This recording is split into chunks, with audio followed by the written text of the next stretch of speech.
Shalom, shalom. This is Israel Wake Up. This is our Friday night Q&A class, the 26th of February, 2021. What we're going to do is do a moment of silence. Then we're going to do our prayer and Psalms, read the Psalms 38, and then we'll do current events.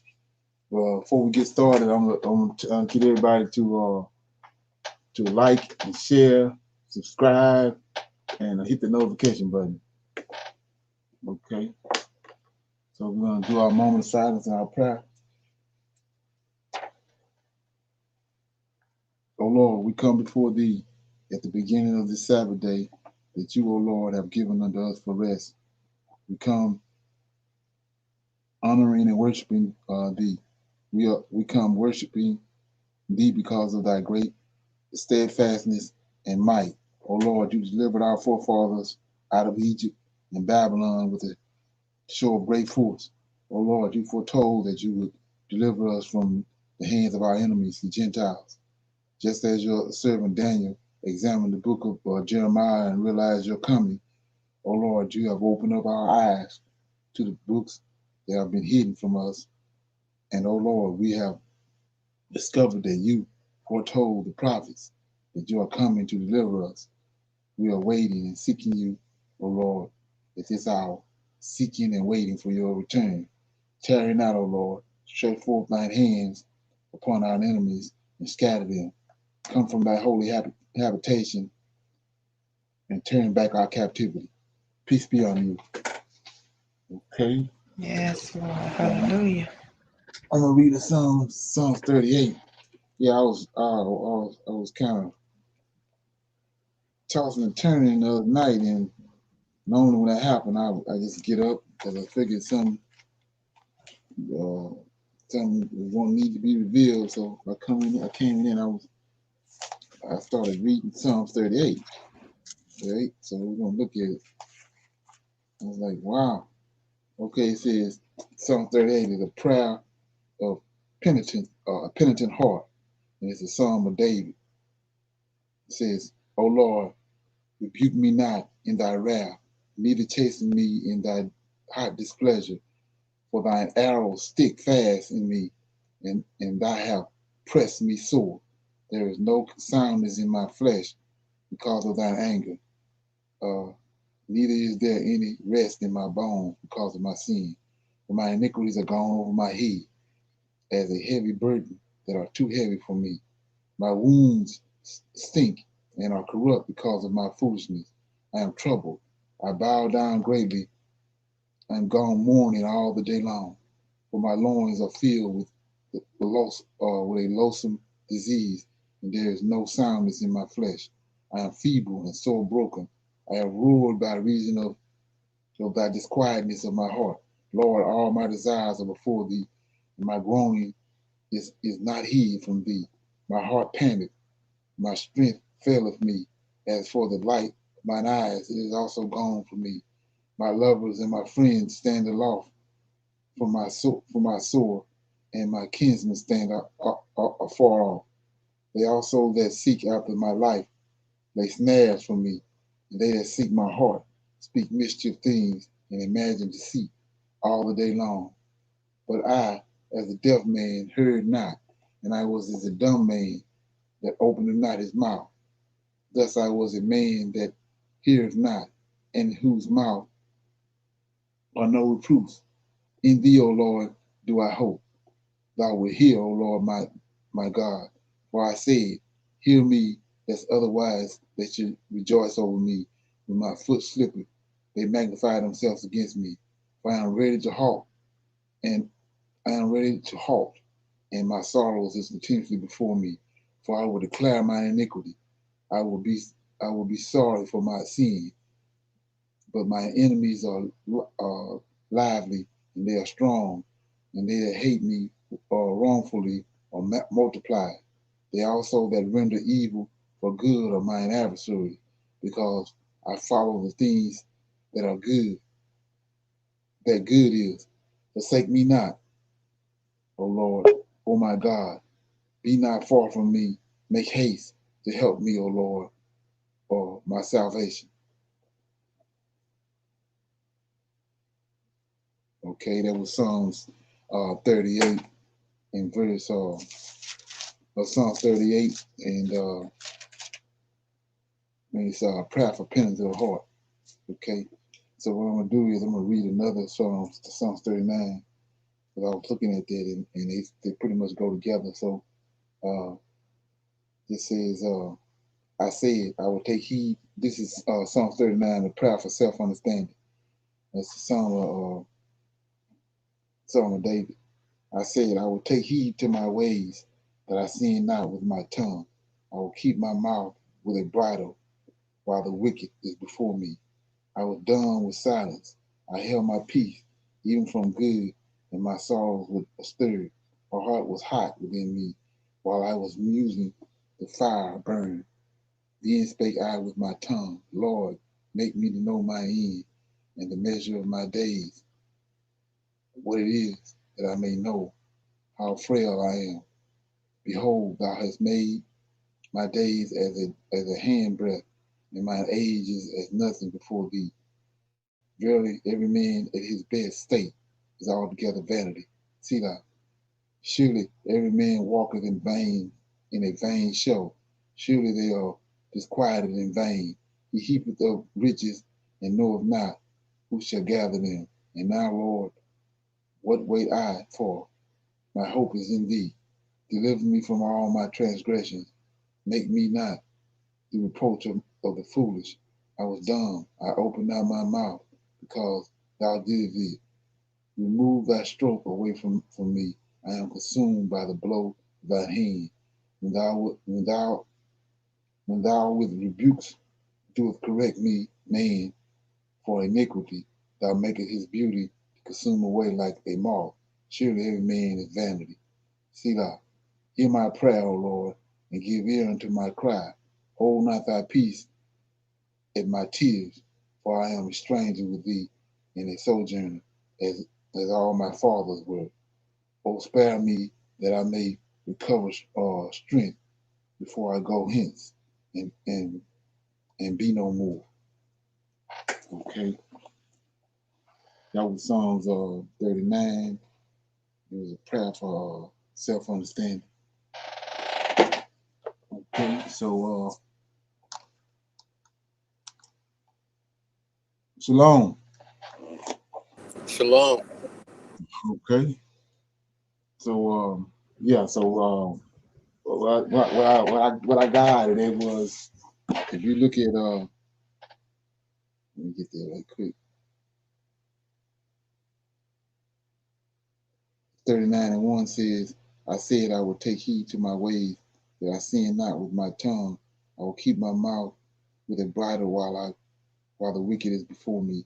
I was done with silence. I held my peace, even from good, and my sorrow was stirred, and my heart was hot within me, while I was musing the fire burning. Then spake I with my tongue, Lord, make me to know mine end.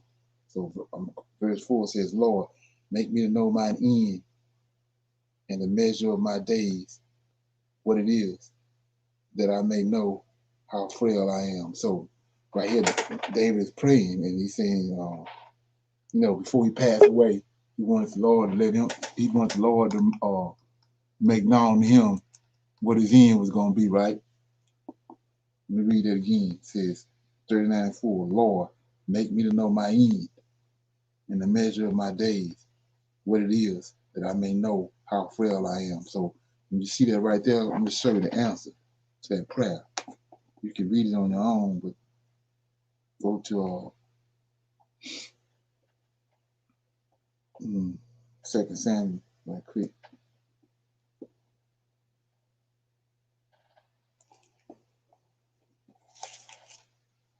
2 Samuel chapter 22.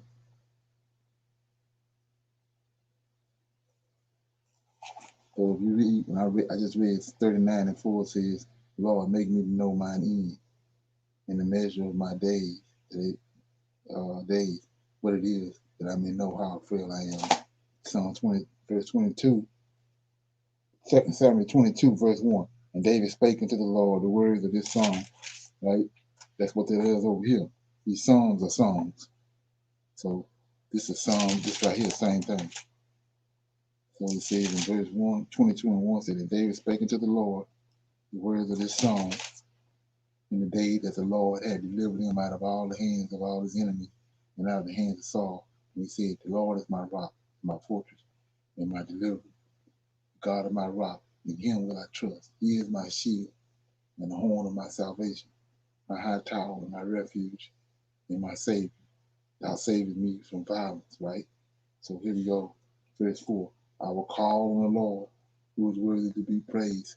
So shall I be saved from my enemies. When the waves of death compass me, see that? When he died. When the waves of death compass me, the floods of ungodly men made me afraid. Well, that's what he prayed for over here. Psalm 39, verse 4. Lord, make me to know mine end and the measure of my days and what it is, that I may know how frail I am. And we see that the answer right here. You can read it on your own, but it says, 5 says, when the waves of death compass me, floods of ungodly men made me afraid. The sorrows of hell compassed me about. Snares of death prevented me, right? And then I showed you how the other day that Most High came down, and he rescued David. But when you understand what's going on, David is the one that's being resurrected. So right here, when he came down and got him, and he says in verse 18, he delivered me from my strong enemies and from them that hated me, for they were too strong for me. They prevented me in the day of my calamity, but the Lord was my stay. He brought me forth also into a large place. He delivered me because he delighted in me. He rewarded me according to my righteousness and according to my cleanliness of my hands have he recompensed me. So when you understand that time, we deal with time, but Most High above time, and how we know that is because of 1,000 years on earth is 1,000 years on earth ain't but one day to him. So let me read this back here. Make it a little more plain. So he said he came and got him. That's what's going on. That's above time. So when I went over here and I showed you this, let me get it again. Get off of this.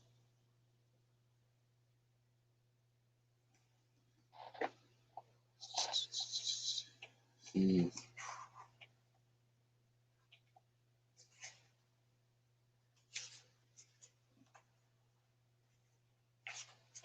Okay.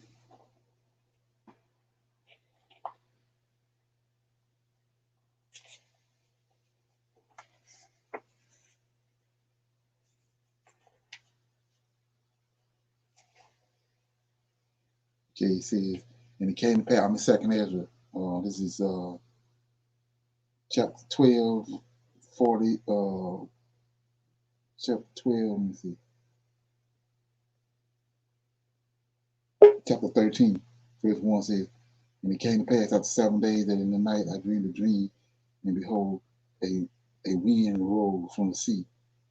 So as it stirred up all the waves, and I looked, and behold, the wind brought forth out of the heart of the sea something like the figure of a man, and this man flew through the clouds. So if you go back and look what David just said right here, we ain't dealing with time. So, 2 Samuel right quick. I lost the page. So,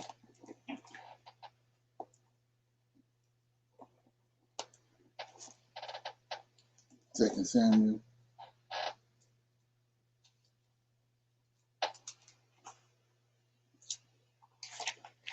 22 says in 20, he brought me forth also into a large place and delivered me because of he delighted in me. The Lord rewarded me according to my righteousness, according to my cleanliness of my hands. He had recompensed me. For I kept the Lord's way. I've kept the ways of the Lord and have not wickedly departed from my God. For all his judgments are before me, and as for his statutes, I did not depart from them. So he says right here, he brought him into a large place, right? And then he says, our Lord's judgment is before him. So what he's saying is, the Most High using him for to do his judgments. That's why he's saying it before him. So this the man right here came up out the sea. It came to pass after 7 days that in the night I dreamed a dream, and behold, the wind rose from the sea, so that I stirred up all the waves, and I looked, and behold, the wind brought out of the heart of the sea something like the figure of a man. And this man flew with the clouds of heaven, and wherever he turned his face, he looked, everything that was seen by him trembled. And wherever the voice went from his mouth, all who heard the voice melted as wax. So what you come to find out is that that's like I said, that's David, and that was you can read it on your own. That's second half of chapter 13, starting at chapter 13 verse 1, and it's tell you about this man that came about the sea. That's the same thing they used. They took that right there and they went over to the New Testament with it. And JC coming out of the sky with a two-edged sword on a white horse. So that's where they come from. Okay.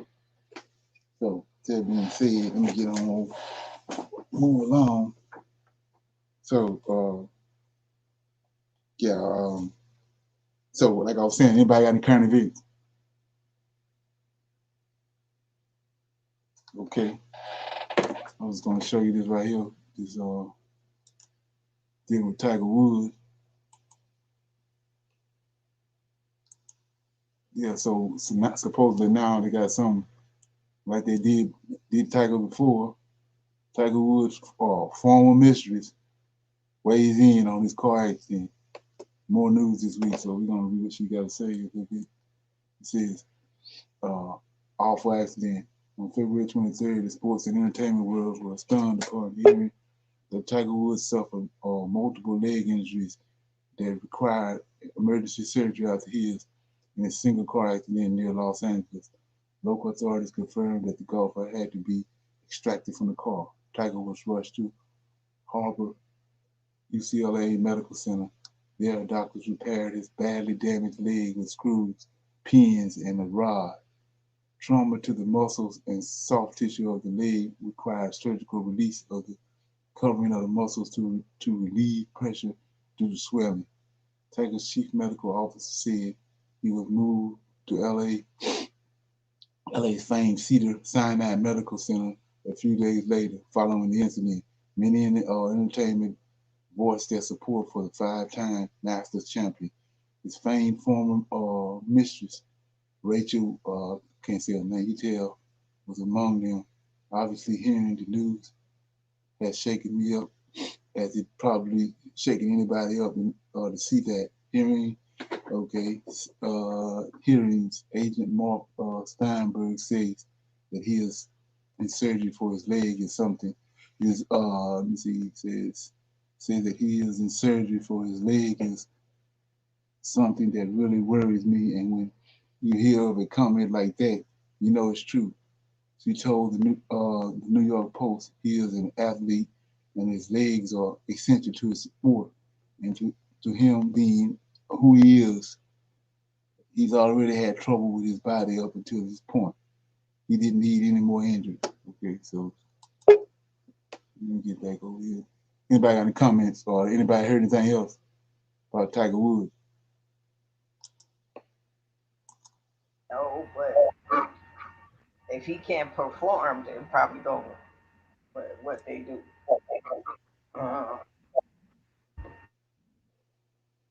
Okay. Yeah, I figured, like I said, I wouldn't count Tiger Woods out.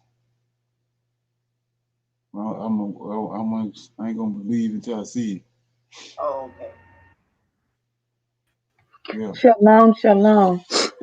We know, Leonard, that our wonderful athletes are pawns in the hands of the Illuminati and the powers that be, and they can have happen what they want to happen, even if it's a psyop. So, for Right. whatever reason, they are putting, Tiger Woods in this predicament. it's either so that they can allow some, European to take the lead in golf or whatever. But um, our athletes, regardless of how much money they make, they are not free to just be and do, what they want to do. Right. Right. Like I said, you never know what kind of oaths they done made and what he was told to do, something he didn't want to do, whatever, and probably Hmm. what didn't happen. Exactly. Just Yeah, And if and we go ahead, I go ahead. just gonna say, you know how they can remotely control them cars too. right, Exactly. right. They got low jack. Hmm. Cause And I was, I'm man, sorry. wait, I was just going to bring up the fact that what a wonderful golf player he is, and we have to remember that the young lady that became his wife was a kind of maid or house cleaner or whatever. So, that's an unusual connection in everyday life. But when those athletes are being set up, to be with certain people or, to just do what they're told to do, um, I was just reminded of the fact that here's a world class golf player and he gets hooked up with a cleaning lady, so to speak. right, And it ties up his, and then, she has children for him. So, he's pretty much, at some point, he's going to get wiped out before before it's all over. And in terms of his finances or whatever, the European has a way of setting it up to where at the conclusion of the matter, the finances go back to somebody European. okay, Yep. okay, okay. Anybody else got a comment? Did Okay. anybody? Go ahead. Hmm. I was just going to ask, did anybody see the questioning of the gentleman that's supposed to be possibly become the secretary of um mm, this went blank. Um, Basically, the reason why I'm bringing up what I'm bringing up is because there is a lot going on in the Congress right now, and even though they keep COVID in the forefront of reporting, there are a lot of laws, and there's people that are being prepped to be sworn in. Um, I forget the title that this guy is going for, but they've been questioning him most of the week. I think it's the Secretary of Health and something. Health and Human Services. Yes, yes, the Secretary of Health and Human Services, and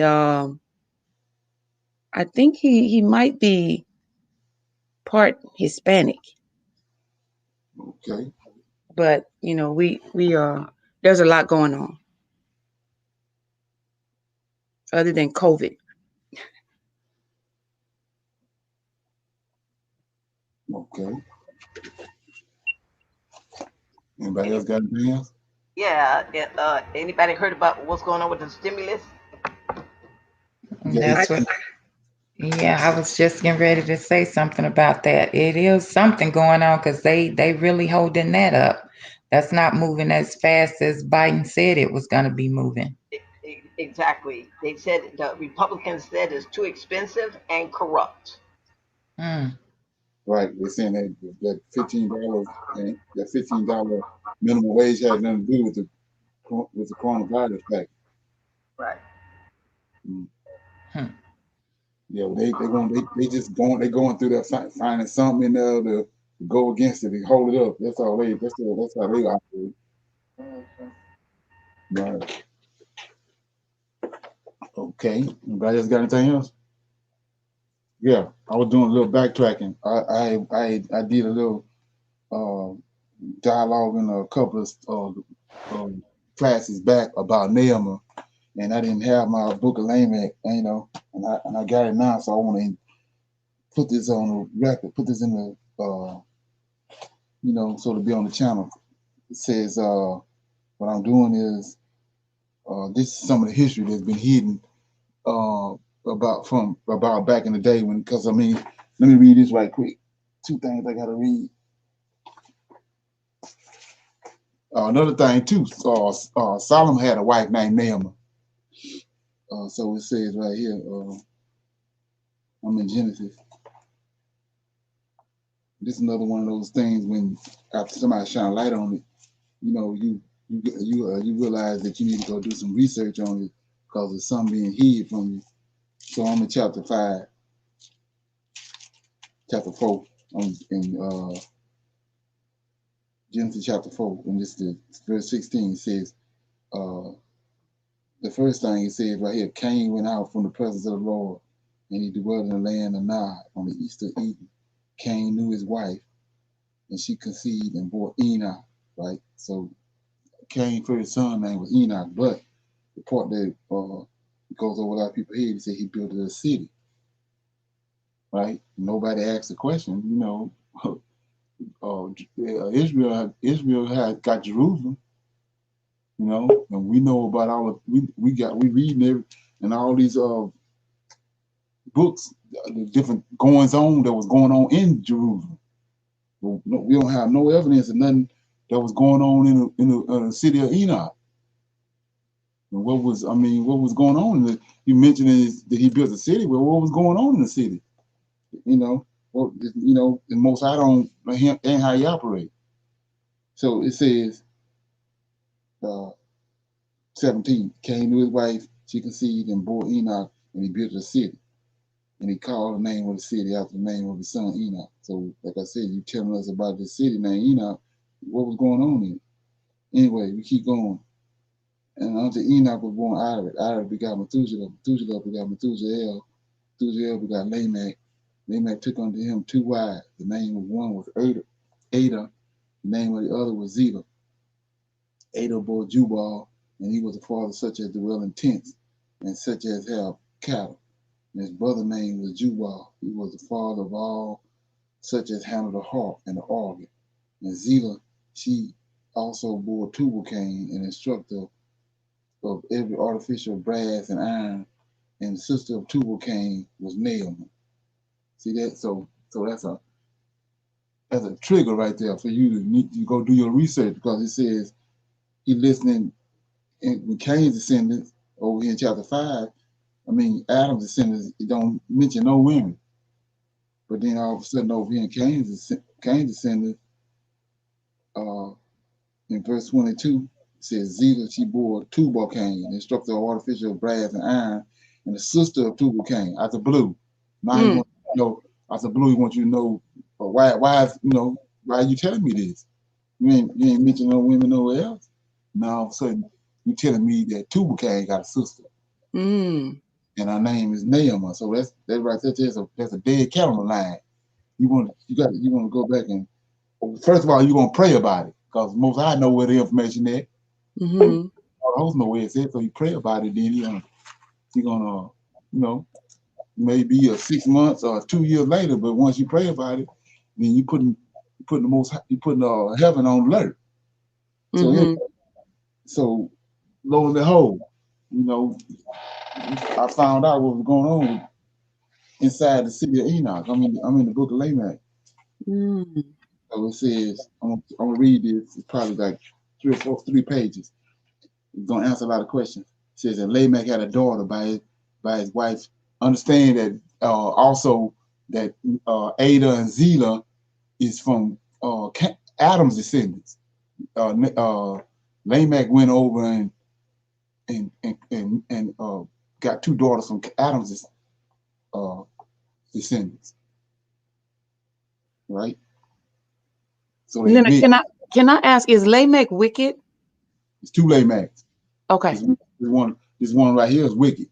He's from Cain's, but Noah daddy named Lamech. Right. Lamech. So but Lamech, what Lamech did was the curse that the Most High put on Cain, it's on them, just like the curse is on us now. So when Lamech was born, Lamech wanted to know why we what's all these, why we over here in this, is the sun ain't really shining on us, it's dark over here. Why all this going on with us? So Lamech inquired. So he went over to Adam's descendant. Okay. Because heaven cut off from them. And so he wanted to know why. So he befriended Canaan. And that's how he ended up, he took two of Canaan's daughters, Ada and Zillah. So let's look at that right quick. I don't want to skim over there. So now we know Cain was cursed. The melanin was taken out of him. Right. So now all of a sudden, Lamech got two daughters, two melanated daughters. He got two melanated women with him. Mm-hmm. So let's look at 19. It said Lamech took unto him two wives. They don't tell you in here that they from Adam's descendants. It says the name of one was Ada, the name of the other Zillah. Ada bore Jubal. Watch this. And Ada bore Jubal. And he was the father such as dwell in tents, and such as have cattle. Now 21. And his brother name was Jubal. Now look at this. He was the father of all such as handle the harp and the organ. See, now in music. Ain't that? Then we see, well, there's a lineage of men that came out of when they was coming back from Babylon, the singers. Mm-hmm. Mm-hmm. See, now all of a sudden they got some musical skills. That's because he got these two daughters from Adam. Okay. See that? Mm-hmm. 21 says his brother name was Jubal. He was the father of all the such to handle the harp and the organ. All of a sudden now they can sing. Okay. Because they didn't got, they didn't bred into The mingle. Right.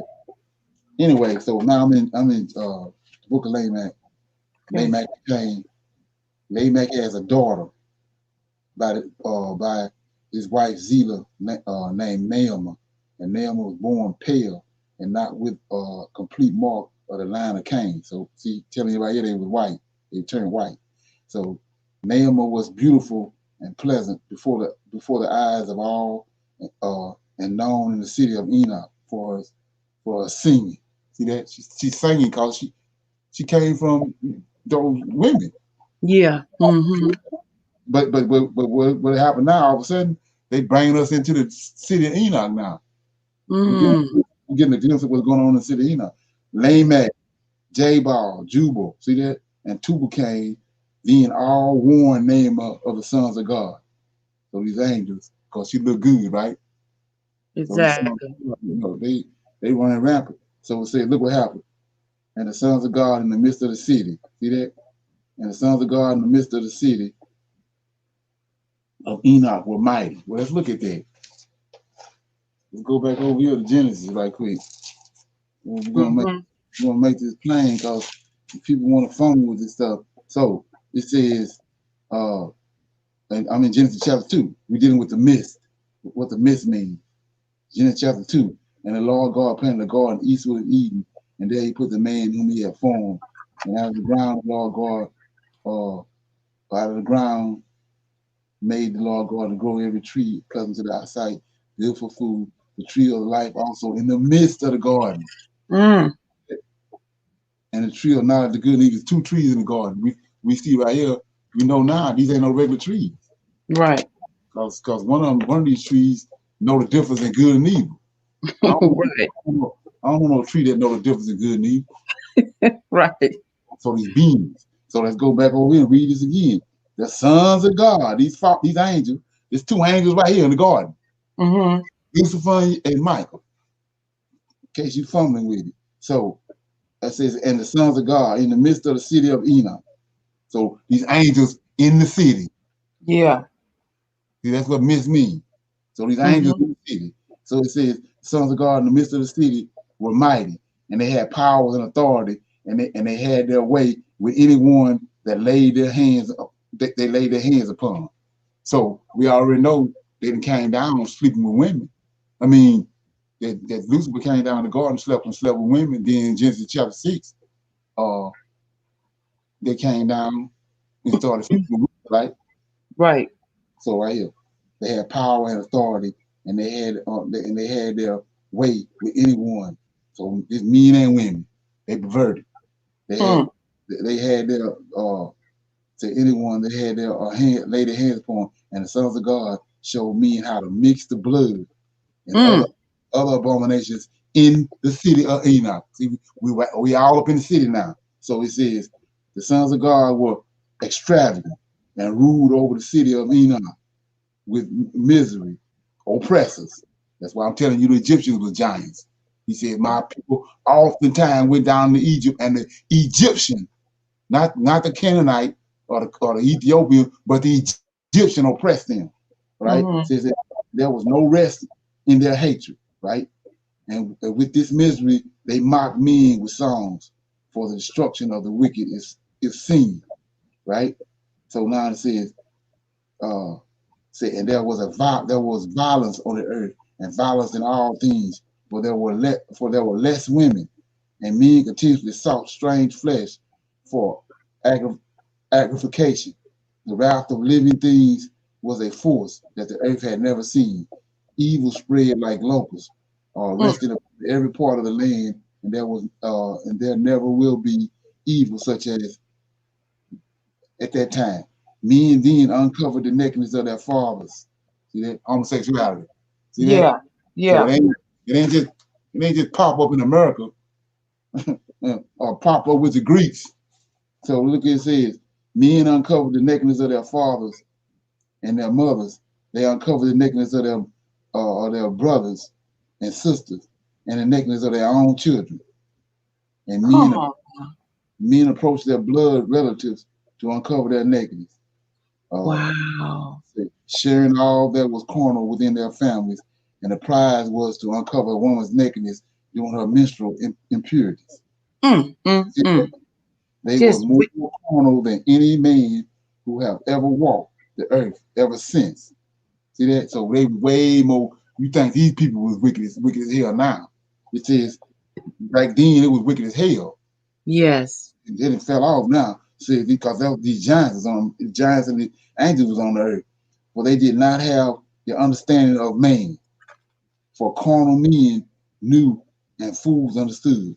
Right? Understand. Right? So it said blood sacrifices were offered with leaven, for the bread of wickedness was flesh, and the wine of violence intoxicated all living things, and curses fell from the mouths of men into the earth throughout the day and night, and the earth was burnt from the wickedness, and the desolation grew as men cursed all, cursing their fathers, and women cursed their mothers, and all that lived cursed and blaspheme all, for the wicked loved the violence with all their souls, and violence covered them like a garment. Right? Now watch, we're getting to get to Lamech, we're getting to Naaman now. And Lamech warned Naaman with these words, beware the sons of God, my daughter. Stay away from them, for their intentions to you are not of this earth. So they ain't just laying with her, they're doing all kind of off the wall stuff. Okay. So all right. So Naaman and the sons of God. Naaman was seduced. Wasn't he seduced? Yes. Well, now we see right now, you can take the apple and throw it down the road. Okay. Naaman was seduced by those who genitals. See that? Wow. Look at this. The Naaman was seduced by those whose genital organs were the size of a beast of the field. Oh my God. Now that makes sense now. They ain't come on now. So he said, and whose ejaculate was that of a horse. Good God from Zion. So like I said, we're gonna look at it. It says, and Naaman lusted after the sons of God. See that? So Naaman lusted after the sons of God. And Lamech, Tubal-Cain, Jubal, and Jubal all gnashed their teeth and ground their jaws and dreamed of death and revenge upon the Nephilim. So Mm. look at that. What happened to Jacob's daughter?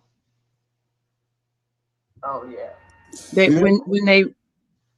when they raped her and cut her up, is that the one? No, that's a Levite wife. We talking about Okay. Jacob had a daughter. Oh, I didn't know that. Yeah, Jacob Yeah, had she got raped in Shechem. yeah, you got raped in Shechem. Yeah, Shechem, the men of Shechem, and then two of the sons went back and killed everybody in the city. Okay. Mm-hmm. Mm-hmm. So like I was saying, what you starting to understand is these wicked people giving you half of the story, because see, both of these stories go together. Yes. These stories go together. So anyway, it says, get down here. Yeah, it says, and Naaman lusted after the sons of God, and Lamech, Tubal, Jubal, and Jabal and Jubal all gnashed their teeth and ground their jaws and dreamed of death and revenge upon the Nephilim. And Naaman did worship the sons of God, as was the practice at that time, and she did practice divination, spells, resurrection with them. And meaning that they acting like they don't, it's got missing parts of here. It says, and men in that changed into the beast, and beast changed into men. See, the shapeshift. So, like I said before, ain't this Dracula? Yes. See that? It says, and the men yielded to the beast and the birds and to lie with them. So they sleep with all these animals out in the field. So let's look at this. Let's look at this. So DNA. Yes. I can't be no more than what my father was. Mm-hmm. So these angels, we know now, because they hear the information from us, but the Most High gave it to us. We know now these angels were shapeshifting, right? Mm-hmm. Let's get a first-hand example, because they fumbling with it. I mean, Exodus chapter 3. Okay. Hey, I got what book were you just reading with all those details? That's the book of Lamech. Okay. Okay. Yeah, I couldn't find it the other day when I did that. I did that little class on Naaman, so I found it. Leonard, spell Lamech. Lamech. Okay. Okay, so I'm in chapter 3 of Genesis. We done read this 100,000 times. It says, now Chapter Moses, 3 of Exodus. right. Now Moses kept the flock of Jethro, his father-in-law, the priest of Midian, and he led the flock to the backside of the desert, came to the mountain of God, even the Horeb, and the angel of the Lord. See that? Mm-hmm. Appeared unto him out of the fire, out of the midst of the bush, and he looked, and behold, the bush burned with fire, and the bush was consumed, right? Mm-hmm. So he appeared to Moses right here as a flame of fire, right? Right. Well, let's go over here to Genesis chapter 12. Genesis what, Leonard? Genesis chapter 12. It's Abraham. He appeared to Moses as a flame of fire. Okay. Now I'm in chapter 12, the same being. Now the Lord said unto Abraham, get thee out from thy kindred and from thy kindred and from thy father's house into the land that I will show thee, and I will make thee a great name and great nation, and I will bless thee and make thy name great, and thou shalt be a blessing. And I will bless them that bless thee, curse him that curses thee, and in thee shall all the families of the earth be blessed. Abraham departed as the Lord had spoken unto him, and Lot went up with him, and Abraham was 75 years old when he departed from Hebron. And Abraham took Sarah his wife, and Lot his brother's son, and all their substance, and they had gathered, and the souls that they had gotten in Haran, and they went forth into the land of Canaan. Into the land of Canaan they came. Now here you go. Abraham pressed through the land into the place of Shechem, right? This is what we just talked about, unto the plains of Moreh, and the Canaanites was then in the land. Now here you go. The Lord appeared unto him, right? Mm-hmm. Abraham said, unto thy seed will I give this land, and there he built an altar unto the Lord, and who appeared unto him. So is he a flame of fire right here? No. He's shapeshift. He's over there on Bush as a flame of fire. Mm-hmm. Say, what you talking about? Let's go to Genesis 18. Okay. Genesis 18, verse 1. And the Lord appeared unto him. See this? The Lord appeared unto him in the plain of Mamre, and he sat in the tent door in the heat of the day. He lifted up his eyes and looked, and lo, 3 men. Okay. Is that a flame of fire? No. He came, he showed himself to Moses on the burning bush, at the burning, like a flame of fire on the bush. Mm-hmm. He came over to Abraham as a man. Mm-hmm. He shapeshifted. Okay? Mm-hmm. See that? So this ain't outrageous. So I'm back over here in Lamech. Just so this being what's being said over here in the book of Lamech, is just shining a light on over here, making you get a better understanding in the scriptures. Exactly. And you wasn't dealing with no shape shifting till I just been shown to you. So it says,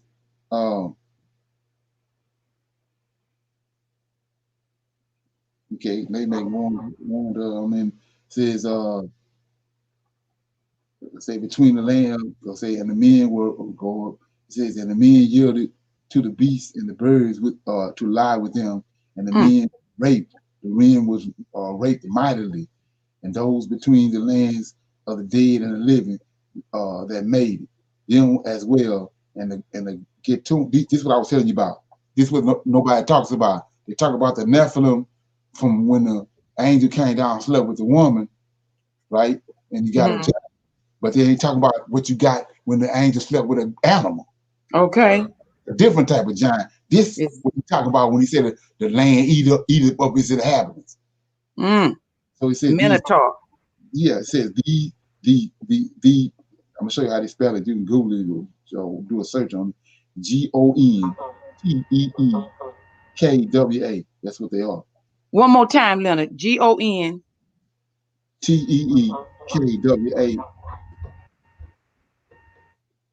Okay. Was among them. So these things are among them too. Not only the Nephilim, but these things was among them. And the men came in unto the beast, and the beast came in unto men, and the earth groaned for all of the sexual my God. And Naaman chose to lie. Look at this. Naaman chose to lie with them. So Naaman chose to lie with these things here. Right. Abominable things. She doing the most. So so it says, and Naaman chose to lay with them, and they treated her as a whore. Come on now. And she became a whore, or the daughters of Cain. And the price for the impious whore was the price of a loaf of bread. And all the sons of God committed fornication and lived deliciously with her. Let me read that again. I hope this registered. It says, all the sons of God committed fornication and lived deliciously with her. That don't ring no bell? Let me read it again. It says, and Naaman chose to lie with them, and they treated her as a whore, and she became a whore of the daughter of Cain. And the price of the impious whore was the price of a loaf of bread. And all the sons of God committed fornication and lived deliciously with her.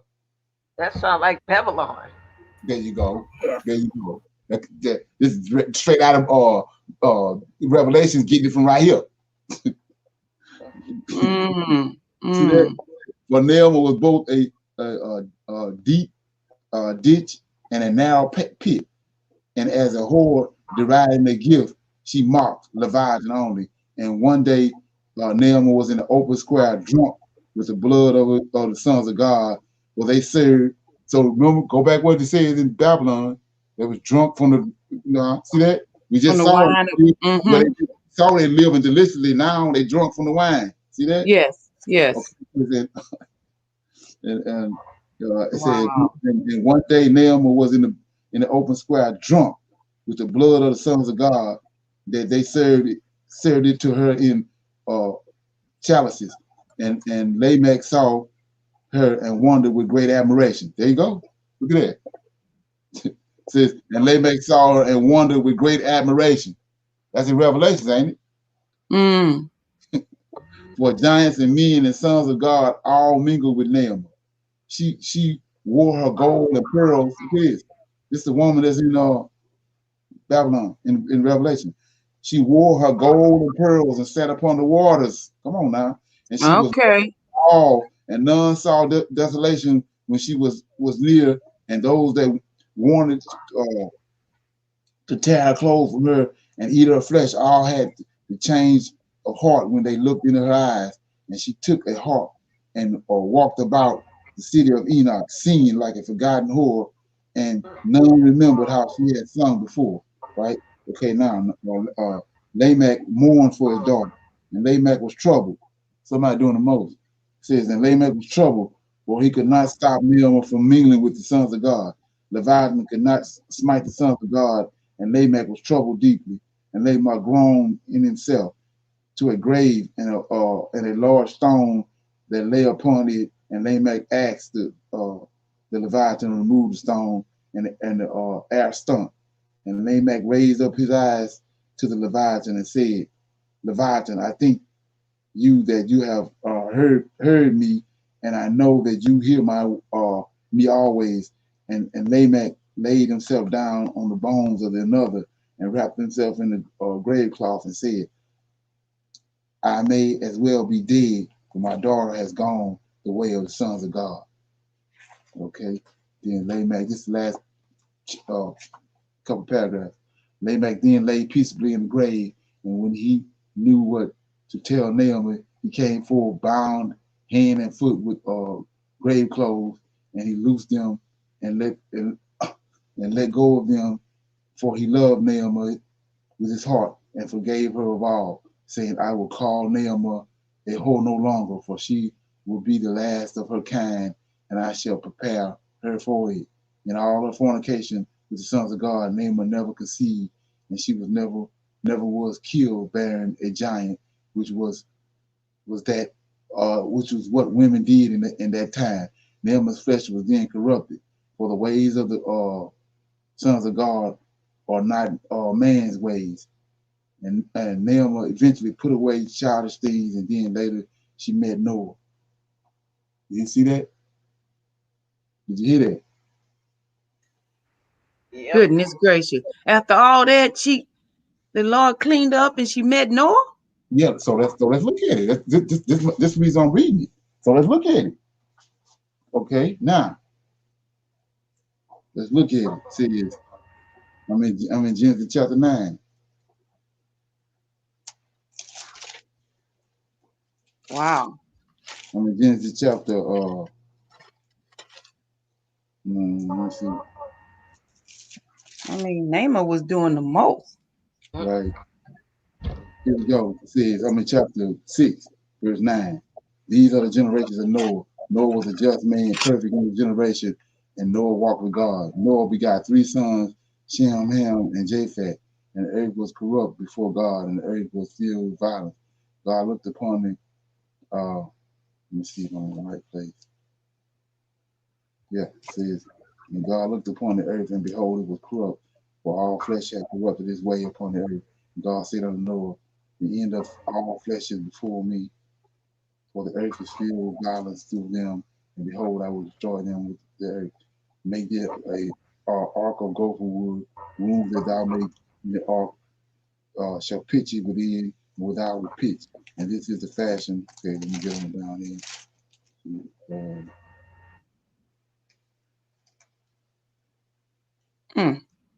Yeah, I'm trying to find where it says Noah was 500 years old.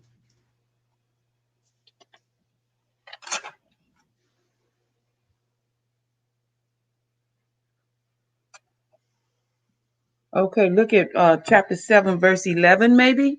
Let me see.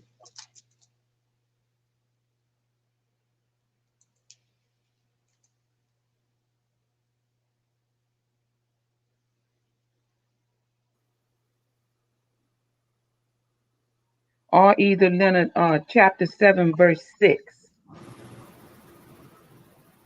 Yeah, that's it right there. It says that Noah was 600 years old when the flood began. Now it's another one that says Noah was 500 years old when he took a wife. Mm. Yeah, you read that the last time. Was that When, I think we had it in the last class, wasn't it? It was recently. right? Yeah, I'm sure I read it in King James. But anyway, it says we'll find it later. But it says Noah was 500 years old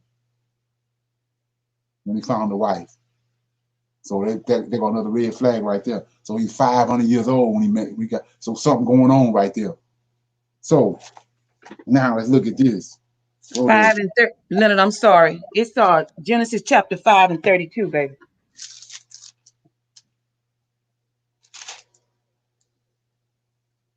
He says, and Noah was 500 years old. Yeah, see, Noah was 500 years old. And Noah begot Shem, Ham, and Japheth. See that? So something going on right there. He's 500 years old when he finally get a wife. So what was going on up until that point? He took it 500 years before he got a wife. So anyway, Okay. so now go to chapter 9. Let me see. Chapter 9, verse 20. We see what how those giants had corrupted Naaman, right? Yes. Uh-huh. So now I'm in chapter 9, Genesis 9 and 20. And Noah began to be a husbandman just after the water receded. Noah began to be a husbandman and planted a garden. They done told us now who Noah, in the book of Lamech, told us who Noah's wife was. Right. And he drank the wine and was drunken. And he was uncovered within his tent. So now we go back to, look at this. We're gonna get on with this. So he told the Israelites, don't marry them, these Canaanite women, don't marry them, they're gonna take you away from me. Right. Right? Right. So I'm in over here. Let me get this right quick. I don't have the book around here close by, but I read in the book of Adam and Eve how he told you what the Cain's descendants was doing. They was getting drunk. They go out in the field and find a field full of flowers, and then they'll go out there and have a big old orgy, and they'll start drinking wine, and they'll sleep with it, sleep with the brother sleep with the mama, and they do all kind of stuff when they get intoxicated. So Noah and married Naaman. That's why he drank it. You hear me? Okay, so did the Lord approve of Naaman being for Noah? No, we're going back with both of these books. With the book just telling us that at 500 years old, the book of Lamech and Cain is telling us that Noah married Naaman. Right. So now we filling in the gaps over here. All of a sudden, I've been saying over and over again. All of a sudden, before that, in Genesis chapter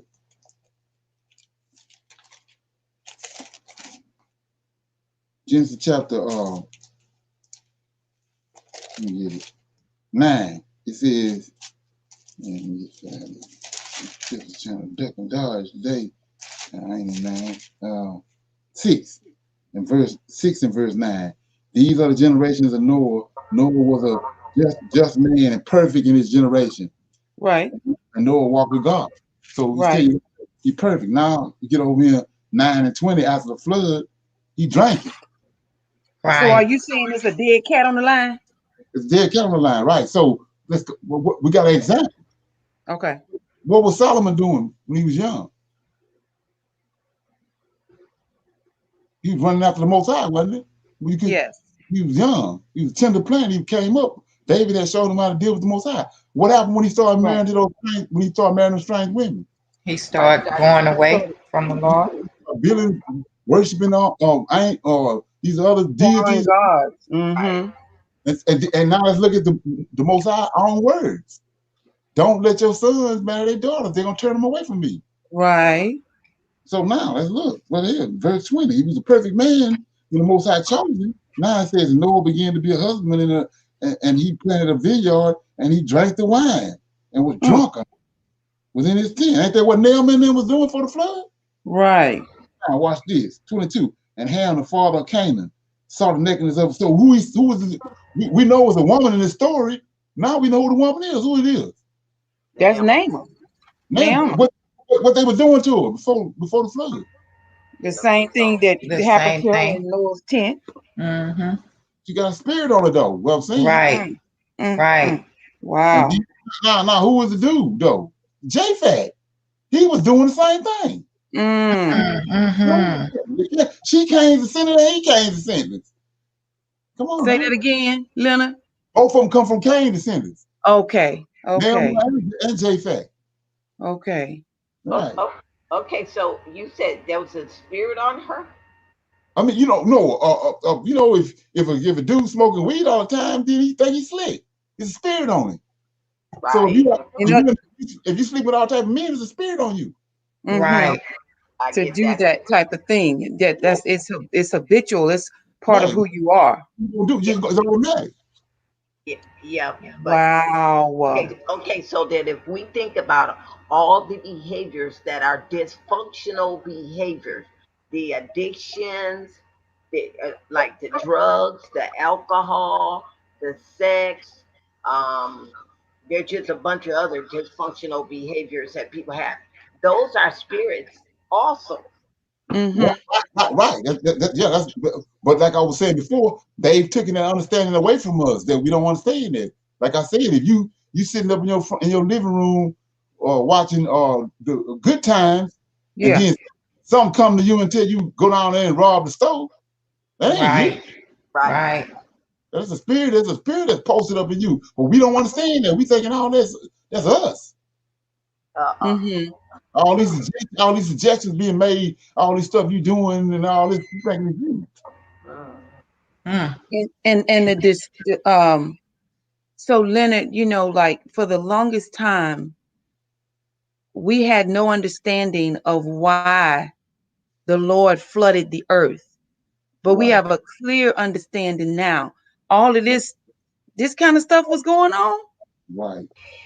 This is why he had to destroy the earth. Now I'm gonna have to ask, at some point when I can have a conversation with the Lord, when we get back in the land or whatever, why, if he was destroying the earth to get rid of this wickedness, why would he save two of each kind, male and female, from that? Second Samuel, chapter 7. 2 Samuel. What chapter again, Leonard? 2 Samuel, chapter 7. Okay. Right. So he says that he didn't told Samuel to go and to tell David, talk to David. And then verse 9. Verse 8 says, now therefore shalt thou say unto my servant David, this David the Messiah, says the Lord of hosts, I took thee from a sheepcote from following sheep to be ruler over my people Israel, and I was with thee wheresoever thou wentest, and I have cut off all thy enemies out of thy sight, and have made thee a great name, like unto the name of great men that are in the earth. Moreover, I will appoint a place for my people. These people that came from Adam, and I will plant them, and that they may dwell in a place of their own, and move no more. Neither shall the children of wickedness afflict them anymore as before time. Right. Right. Who was these children of wickedness? The Cain and them folk. Okay. 11. And since the time that I commanded judges to be over my people Israel, and I've caused thee to rest from all thy enemies, also the Lord telleth thee that he will make thee a house. And when thy days are fulfilled, and thou shalt sleep with thy fathers, I will set up thy seed after thee, we shall proceed out of thy bowels, and I will establish his kingdom. Now here goes the reason why. He shall he shall build a house for my name's sake, and I will establish the throne of his kingdom forever. I will be his father, he shall be my son. If he commit iniquity, I will chasten him with the rod of men, which is these wicked. He brought Cyrus. He brought Nebuchadnezzar. He brought Yes. Sennacherib. See that? Okay. Mm-hmm. With the stripes of the children of men. Right. Okay. So Okay. they went out their way to tell you that these men had they was breeding with these animals. We know these animals Yes. horses got elongated genitalia. Exactly. That's where they come from. So now, Oh, wow. so he made a point to tell you. Just go back to, like I said, DNA. DNA is alive on its own. Wow. You can't play with DNA. That's what he was telling them right there. Don't marry their daughters. That DNA gonna once you go to messing with it, that DNA gonna do what they want to do. That DNA gonna come alive. Right. So he says, Wow. he over here in chapter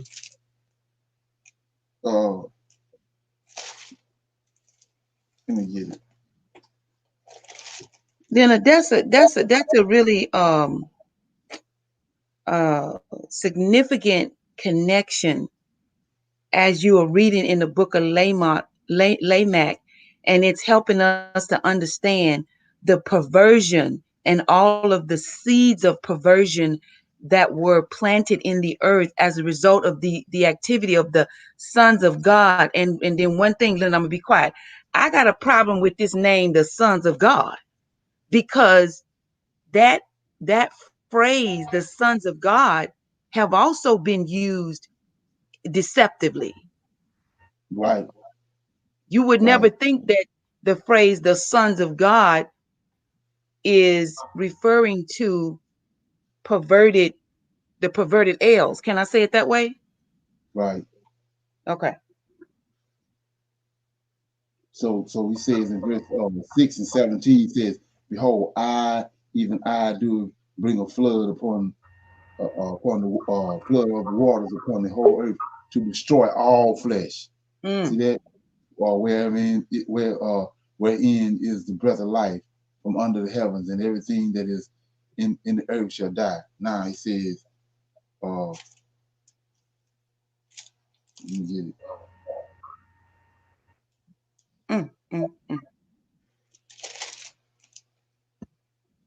What's going on, man? He says, no.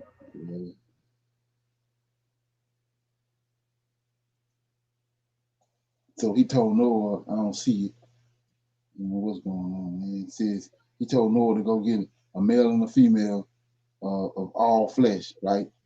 Yeah. And bring them upon the ark. So what the reason I'm showing you, I just read it in 17, and then he says, so that's genitalia. Yeah. That's what they tricked off. It said, just like over here, Lamech, he said genitalia. They had genitalia like animals, like the horses. Yes. So right here, it says male and female, all flesh, all genitalia.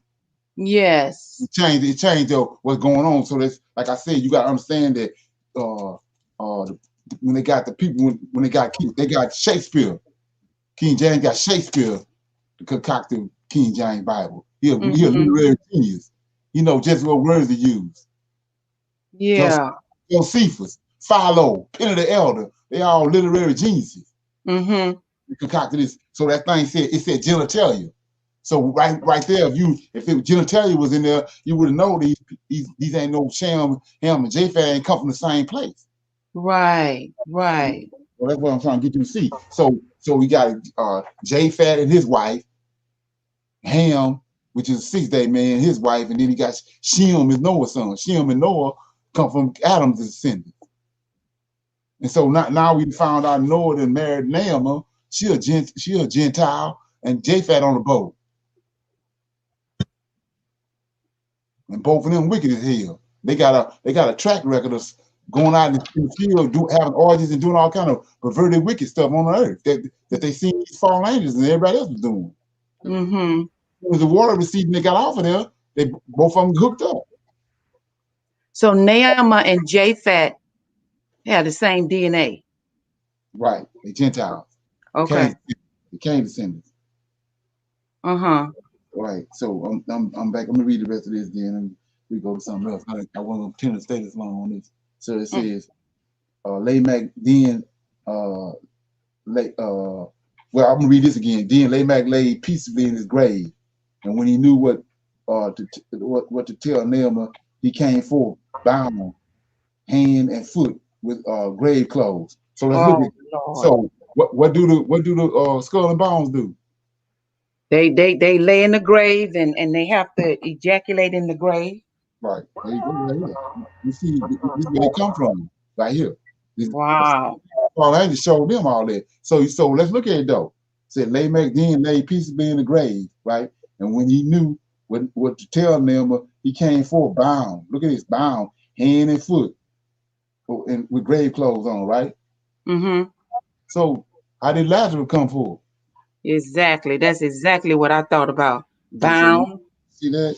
So they throwing some, they putting some kind of satanic stuff out there, but you ain't knowing where it's coming from, what they saying. Yes. Certain people that understand what's going on. So it says, and he loosed them and let go of them, for he loved them with his heart and forgave her for all, saying, I will call Naomi a whore no longer, for she will be the last of her kind, and I shall prepare her for it. In all of her fornication with the sons of God, Naomi never conceived, and she was never, and she was never, was killed bearing a giant, which was what women did in that time. Naaman's flesh was being corrupted, for the ways of the sons of God are not man's ways.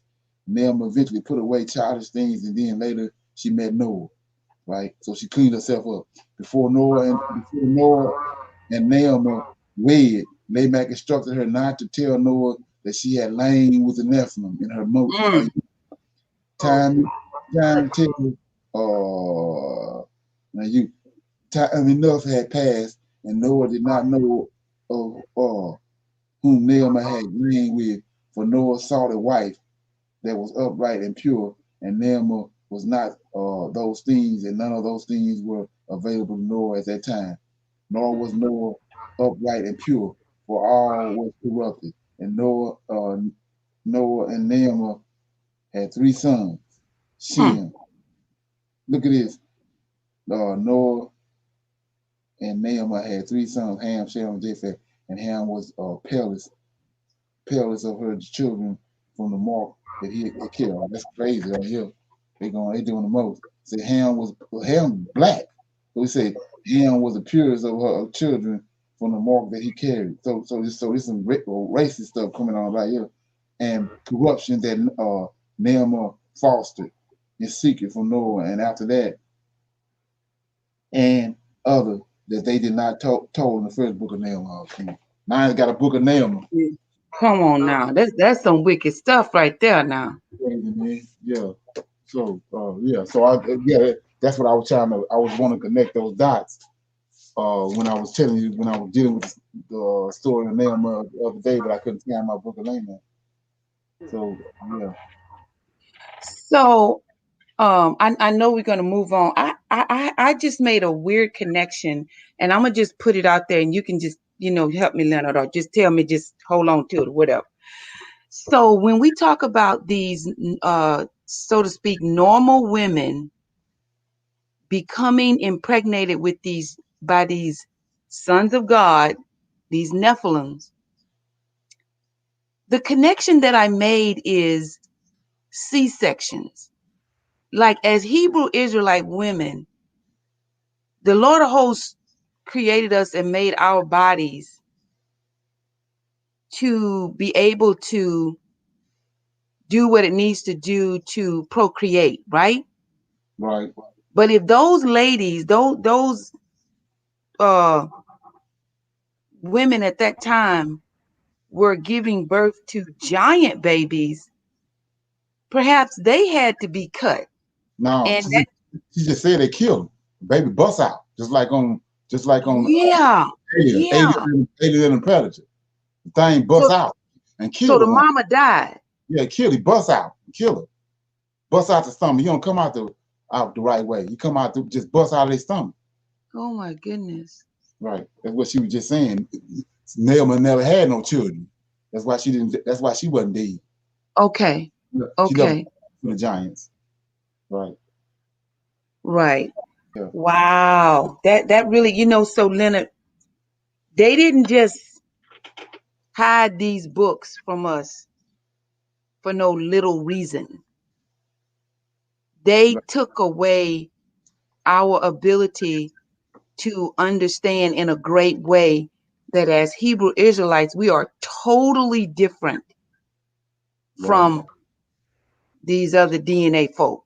And, Right. and so what they've done is they've made us, because we have been raised by our oppressors and we've been raised in the West and not in our land, they make, like you say, a thought come to your mind. I mean, we got suicide in the Hebrew Israelite family. We didn't have that before. The DNA. You know, huh? The DNA. Right. That's All from these things, huh? That's from intermingling. It's the DNA. Yes. Yes. Right. Yeah. It's just like I just said, you all of a sudden, Lamech Cain got children that can sing. Yes. We're going to find out that he done married 2 daughters out of Adam's lineage. Okay. It's got Okay. nothing. Right. Now Yeah, I so- still don't understand why why Noah couldn't get a better wife than that. But the Lord of hosts have his plans and his reasons for doing things. Yeah, I was wondering about that too. Why the Lord of hosts wasn't looking out for Noah? Right. Right. But I guess there was a method. There had to be a rhyme or a reason. Mm-hmm. Beyond me, anyway. I got to get that Lamech book. Wow. Right. So we're gonna go to I got a video about trying to letting you know about I was telling you about when we watched the video about the in processing centers, and they got all that set up for Ethiopia. So let me show you this right here right quick, because it's a method to the madness. Since somebody just got to connect the dots.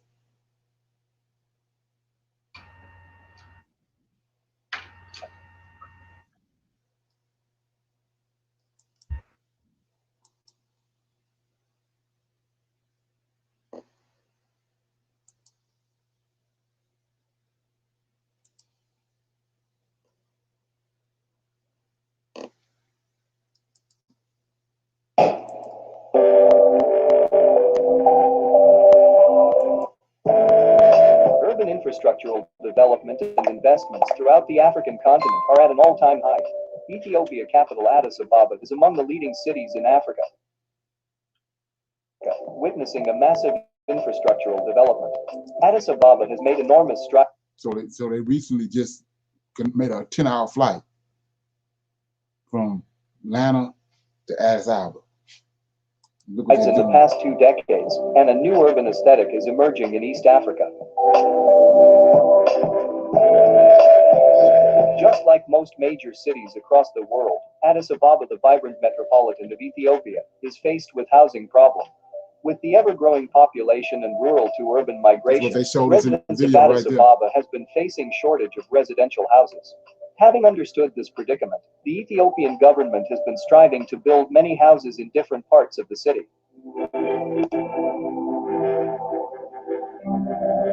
Prime Minister Abiy Ahmed's administration, after coming into power in 2018, has initiated several urban megaprojects. These include Laguerre, a 36-hectare real estate project set to solve the alarming housing problem in Addis. The Laguerre project is intended to give Africa's political capital a facelift and generate revenue through higher land values and urban tourism. The project is set to be the latest additions to Addis Ababa skyline that has undergone dramatic changes in the past 20 years. The new ultra-modern smart city called Laguerre, translated from French meaning the station, was the main railway station in Addis Ababa, the terminal station of the first Addis Ababa-Djibouti train line in the Horn of Africa. Completed in 1917, the station was a central part of the capital and the main source of traffic into the city. Laguerre will present a new lifestyle central for Addis Ababa, with its exceptional layout of residences and commercial offices. Laguerre represents an integrated community comprising residential, commercial, hospitality, retail and leisure facilities in a single secure and exclusive setting surrounding a park. At the heart of the community will be two 34-story towers that open to majestic views of the city and beyond, in addition to framing a new skyline for the city.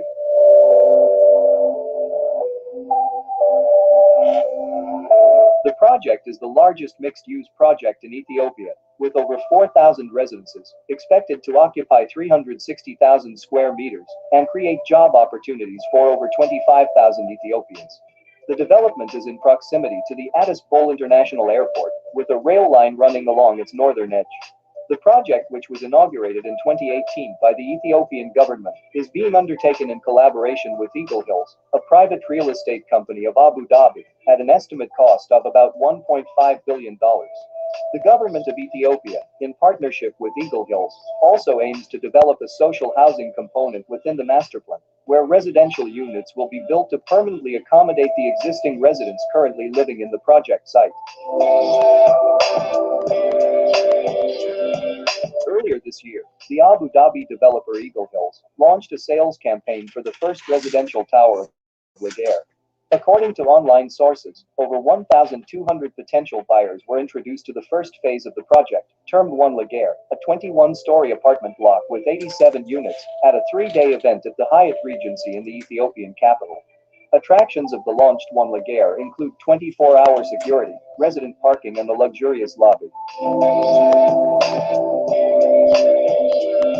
The chief executive of Eagle Hills, Lo Ping, disclosed that Laguerre is set to become the beating heart of Addis Ababa, delivering major benefits to local communities and the economy.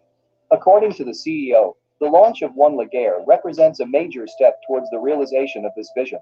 Also, in addition to creating a brand new skyline and modern city center in Addis Ababa, Laguerre is set to contribute to the local market by creating jobs, further bolstering market sentiment and energizing the economy. Although the first phase of the project is being criticized by some residents, citing outrageous prices, which are not within the budget of low-income citizens, there's no doubt that when the project is successfully completed, it will be a sign that Addis Ababa can sustain a commercial property market, which will in turn stimulate its design and finance sector, and attract more foreign investment. This will also mark a great victory in Ethiopia, as it has set an eye on achieving middle-income country status within the next few years.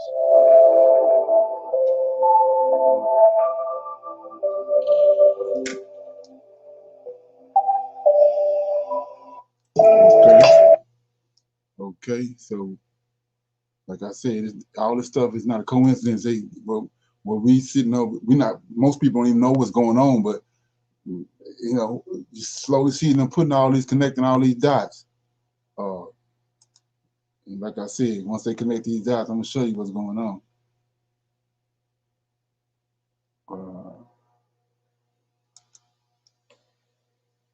We was talking about this the other day. I couldn't find the videos out, so I went and I found these videos on the play. They like 3 and 4 minutes apiece.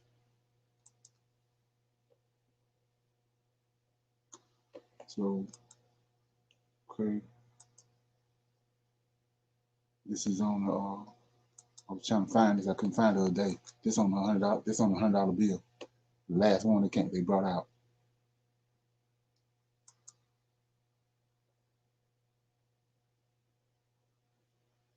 Once they get all their ducks in a row. Guys, this is a mega news flash. Y'all have been watching, anyone that's been watching what I do, I decrypted the US currency years ago. Bills that no one else knew what was on those bills. It is an identical match to the side of the building of the Albert P. Moore building.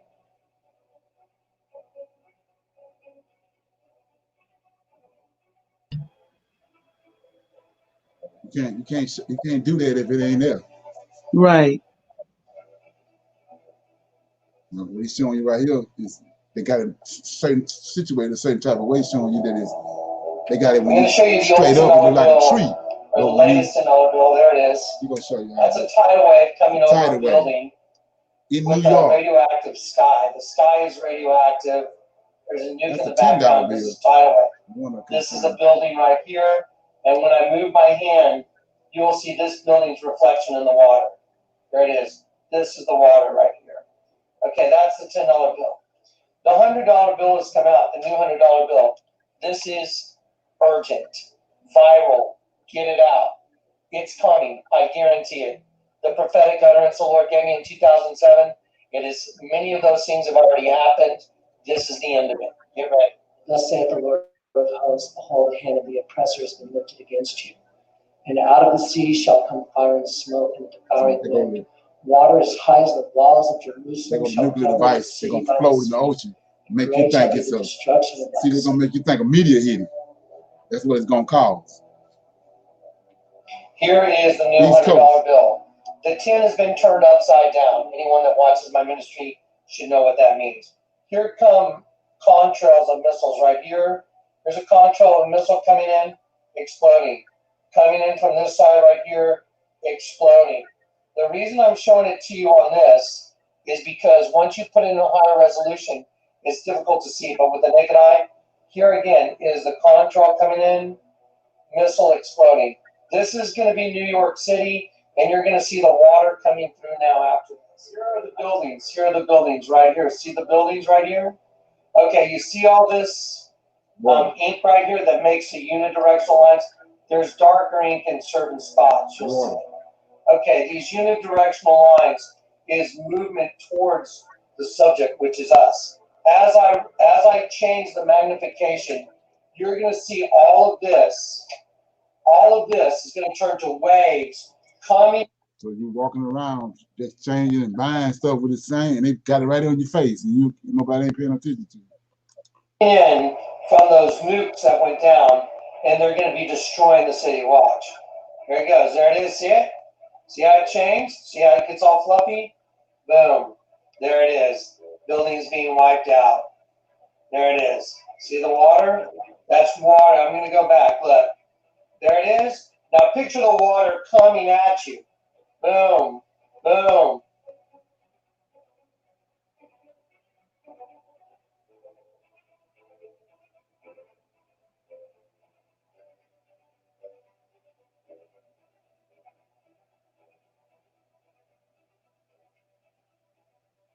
Wow.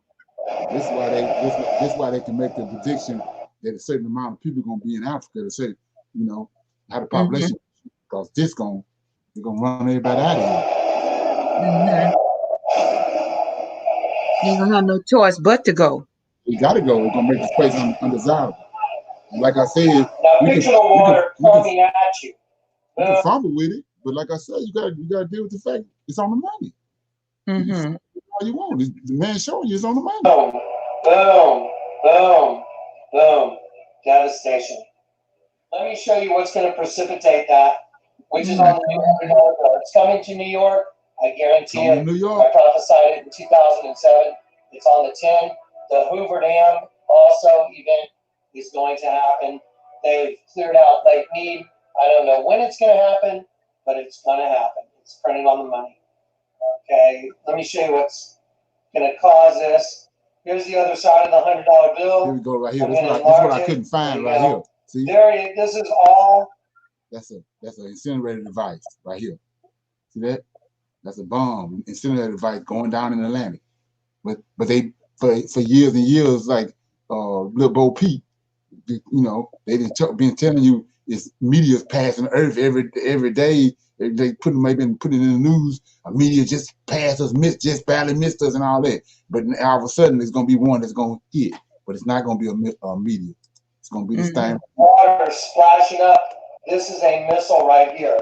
There are the fins of the missile. There's the missile, and they have the missile. I see it.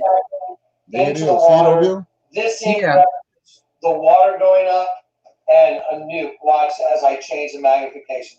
Ready? There it is. There it is.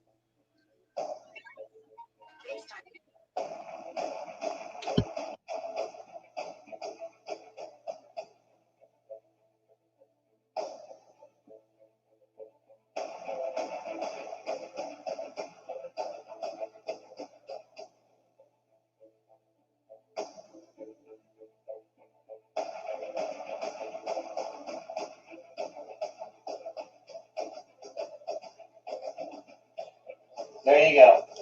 That's what's coming. Now all you have to do is go watch the DVD we did, Destruction of America or Crowning the Tyrant. And you'll see other images on the U.S. currency that have all been hidden right in front of your face. If you look, there it all is. See the different layers of ink? Watch there's a missile hitting. There it is going in. There's the water coming up and the nuke beginning. There it is. All right, also on this bill, there's this blue stripe. It's a hologram. What it is, it's, if I move it around, it's the Liberty Bell and it's ringing. If you move a hologram, the hologram moves. So if there was a clanger in there and it's going like this, what would it be doing? It would be going ding, ding, ding, ding, ding, ding, ding. They are sounding their alarm. This bill is a vehicle to distribute their plans. That's what they're doing. These are their plans to nuke the United States. It's Satan's plan, by the way, Satan and the fallen angels. But we have members of our government who have been taken over by demonic spirits, and they're part of this. There it is. This blue line, it also represents a water event, and it's the bell ringing. They're ringing the bell, and I'm ringing the bell. That's what my name means. Yahweh's given a bell ringer. So I'm sounding the alarm. Prepare yourselves. I don't know the hour of the day, the month of the year, but I'm telling you it's coming no matter what. In the story, folks, get ready. Jesus is coming. So is the end. World War III is upon us.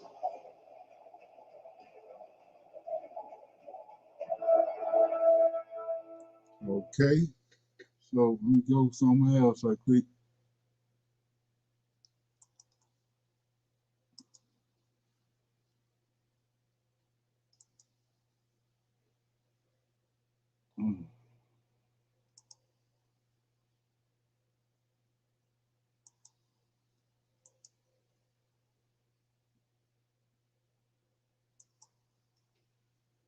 Okay, you go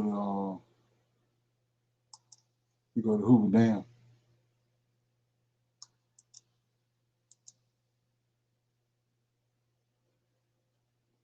This was when I say water event, it's what I'm talking about. All these things coming at once, and what they trying to make it look like is Revelations.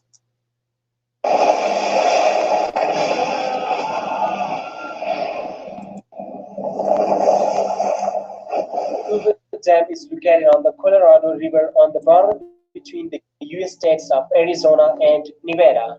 The Hoover Dam got its name after President Herbert Hoover. It was constructed in 1935, almost 85 years ago. The Hoover Dam holds 9 cubic miles of water behind.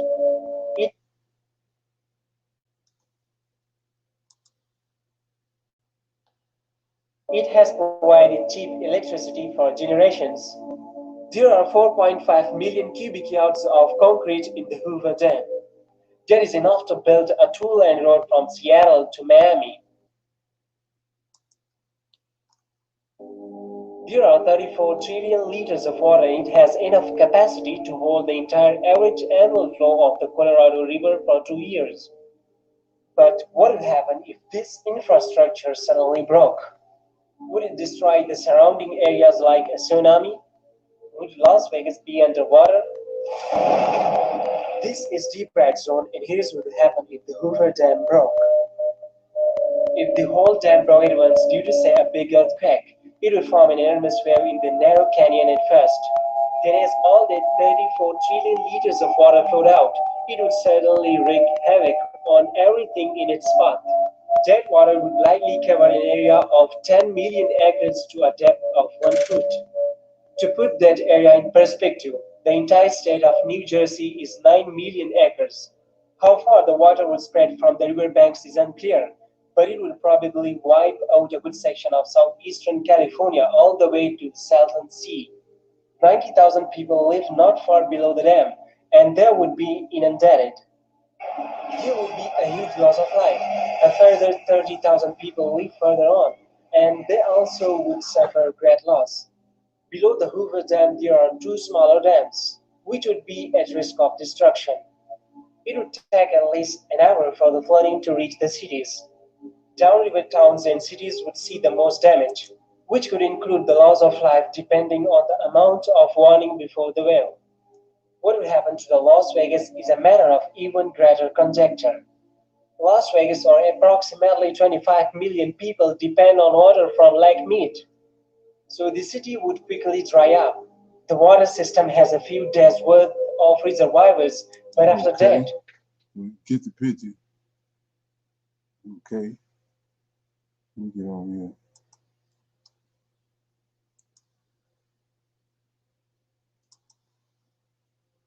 Then I was showing you how that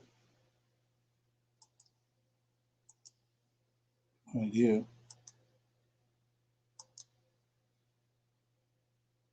This is what it looked like. But like I said, it's gonna be a nuclear device, but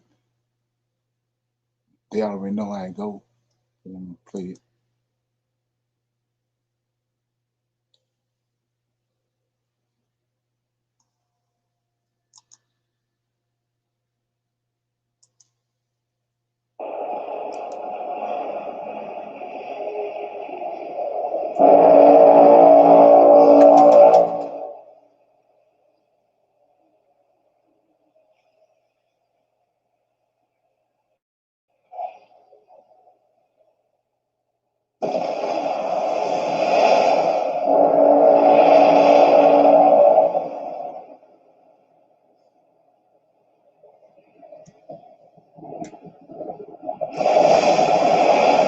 They already set us up before with the same type of event when the way they set up the World Trade Center.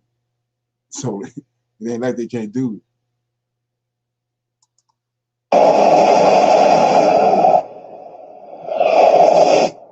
It's supposed to be Atlantic Ocean, supposed to be a meteor going, but it's an incinerator device, a nuclear device.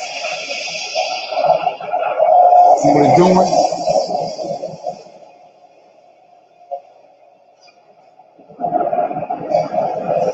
That's what's coming to the East Coast right there. See, showing right here on the move, Virginia Beach.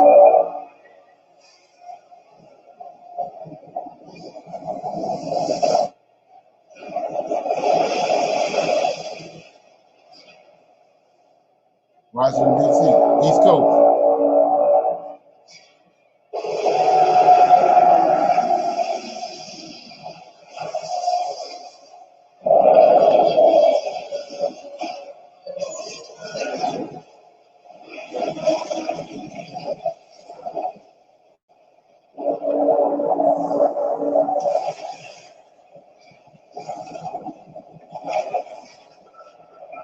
That's what we just saw on the money right here.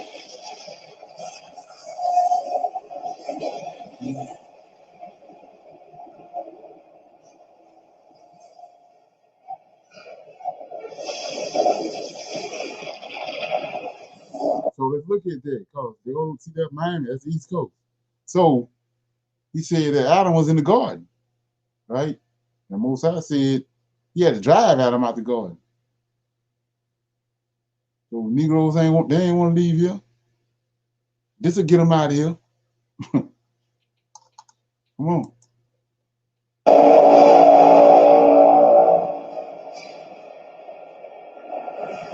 That'll get them out of here.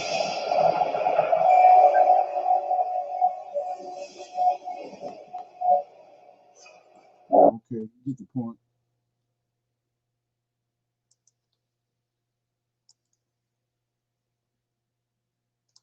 Now, I tell you about the Stone of Destiny. Like I say, you probably don't know nothing about it, but I'm gonna show it to you. All this stuff going on under the radar. The average person don't know nothing about it. You're gonna know after the night.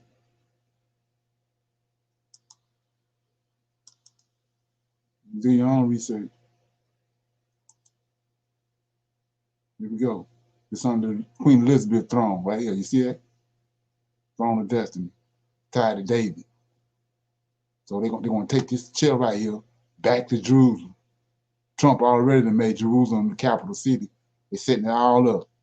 While they got us flipping and dipping with the coronavirus and all that. Here we go.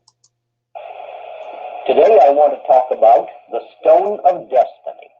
In the coronation chair in Westminster Abbey in London is an oblong block of sandstone, upon which all of England's kings have been crowned. So we know He described us, the twins was born, Jacob and Esau, and he told you Jacob was red. I mean, Esau was red, hairy, red and hairy all over. I just showed you hairy the other day. And we know all the queens that originally was ruling over Great Britain was, they call them, they had red hair. I showed you that in the Uncomfortable Conversation with non-Messianic. Hebrew Israelite, the one on Esau. So then, even when she redheaded, she was redheaded. And I showed you how these people stole our land. They was over there. Here go another reason. Here go another example right here. So a lot of what you see them doing, all that's on the money and all that, they want to rule the world from Jerusalem. They want to take this throne right here back to Jerusalem. Okay? For several centuries, and before that, the kings of Scotland, and before them, the kings of Ireland.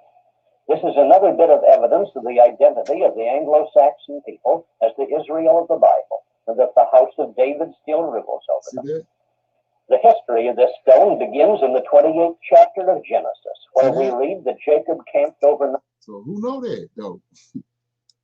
Night in the field, and for his pillow used a stone with his folded cloak over it.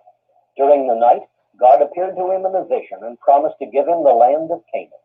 When Jacob awoke, he said, "This is the house of God," and named the place Bethel, meaning house of God. Then he took the stone he had used as his pillow and set it up as a monument and dedicated it with an offering of oil. He promised that if God would help him, then shall Yahweh be my God, and this stone which I have set for a monument shall be God's house. In Genesis 35, God instructs him to go back to Bethel and set up an altar to God, which Jacob did. It was at this time that God changed Jacob's name to Israel, and Israel again set up and dedicated as a monument of witness the stone pillar which he had dedicated as God's house. Its sacred character was now firmly established. We next find mention of it in Genesis 49, when the aged Israel, before he dies, tells his 12 sons what will befall their respective descendants in the last days. Speaking of Joseph, he says, "From thence is the shepherd of the stone of Israel. We should therefore expect to find the stone in the custody of the sons of Joseph in the last day." The English are the tribe of Ephraim, descended from one of Joseph's sons. Its sacred character having been established, the stone would not be thereafter abandoned. We next hear of it when the children of Israel, in their exodus from Egypt, were facing death by thirst in the desert. God instructed Moses, "I will stand before thee there upon the rock in Horeb, and thou shalt smite the rock, and there shall come water out of it, that the people may drink." And thus they were saved from death. This miracle was repeated later, but this time Moses was instructed merely to speak to the rock, not strike it. Because Moses disobeyed God and hit the rock in a grandstand play before the people, he was not allowed to enter the promised land.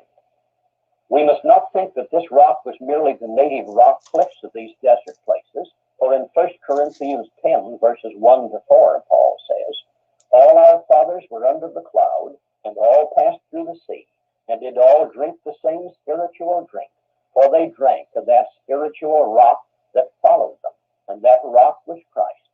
That is, they were given water to drink from a rock which was carried along with them.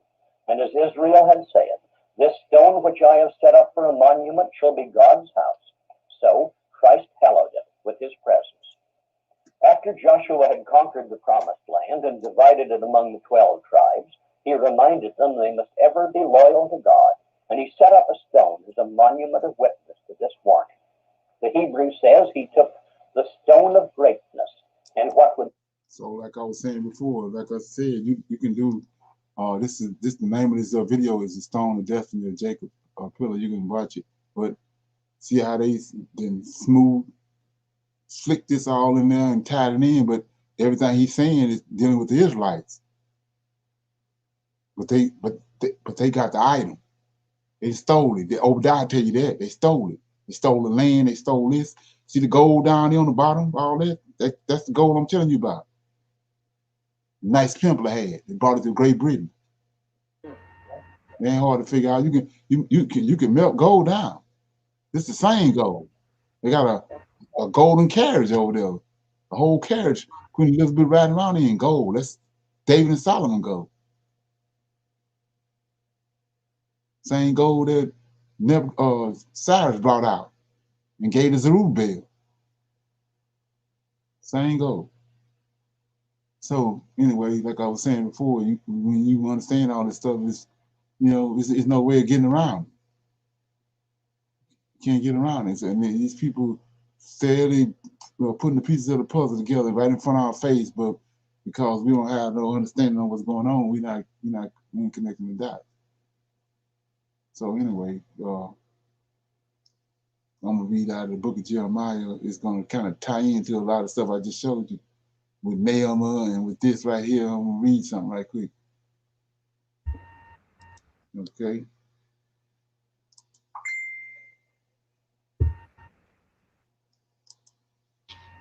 Okay, so I'm in Jeremiah chapter 3. It says, and what's going on is Judah turning from the Lord. Judah is the Judeans, which is another name is the children of Israel. That's Judah, Benjamin, Levi. That's the southern kingdom.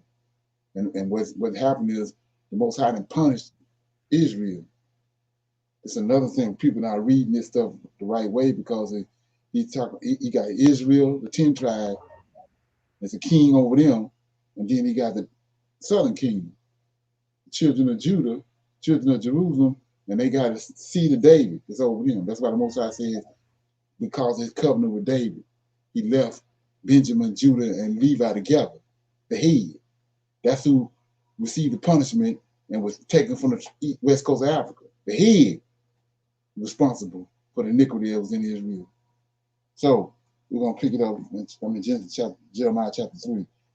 They say, if a man put away his wife and she go from him and become another man, shall he return unto her again? Or shall not that land be greatly polluted? What they has played the hardest. So if man, wife, leave away from him with another man, she not supposed to be coming back because she's been polluted. And so that goes back to you dealing with a scientist. Like I said, when he tell you don't mingle with somebody, it's scientific. If you bring some of that DNA into your lineage, then it's gonna corrupt you. So he says the woman that went away and played the harlot, you can't bring in a normal situation, you wouldn't bring her back. But look what he done. This is what he done. Chapter 3, verse 1. They say, if a man put away his wife and she go from him and become another man's, shall he return unto her again? She shall not. The land shall be greatly polluted. For thou hast played the harlot with many lovers.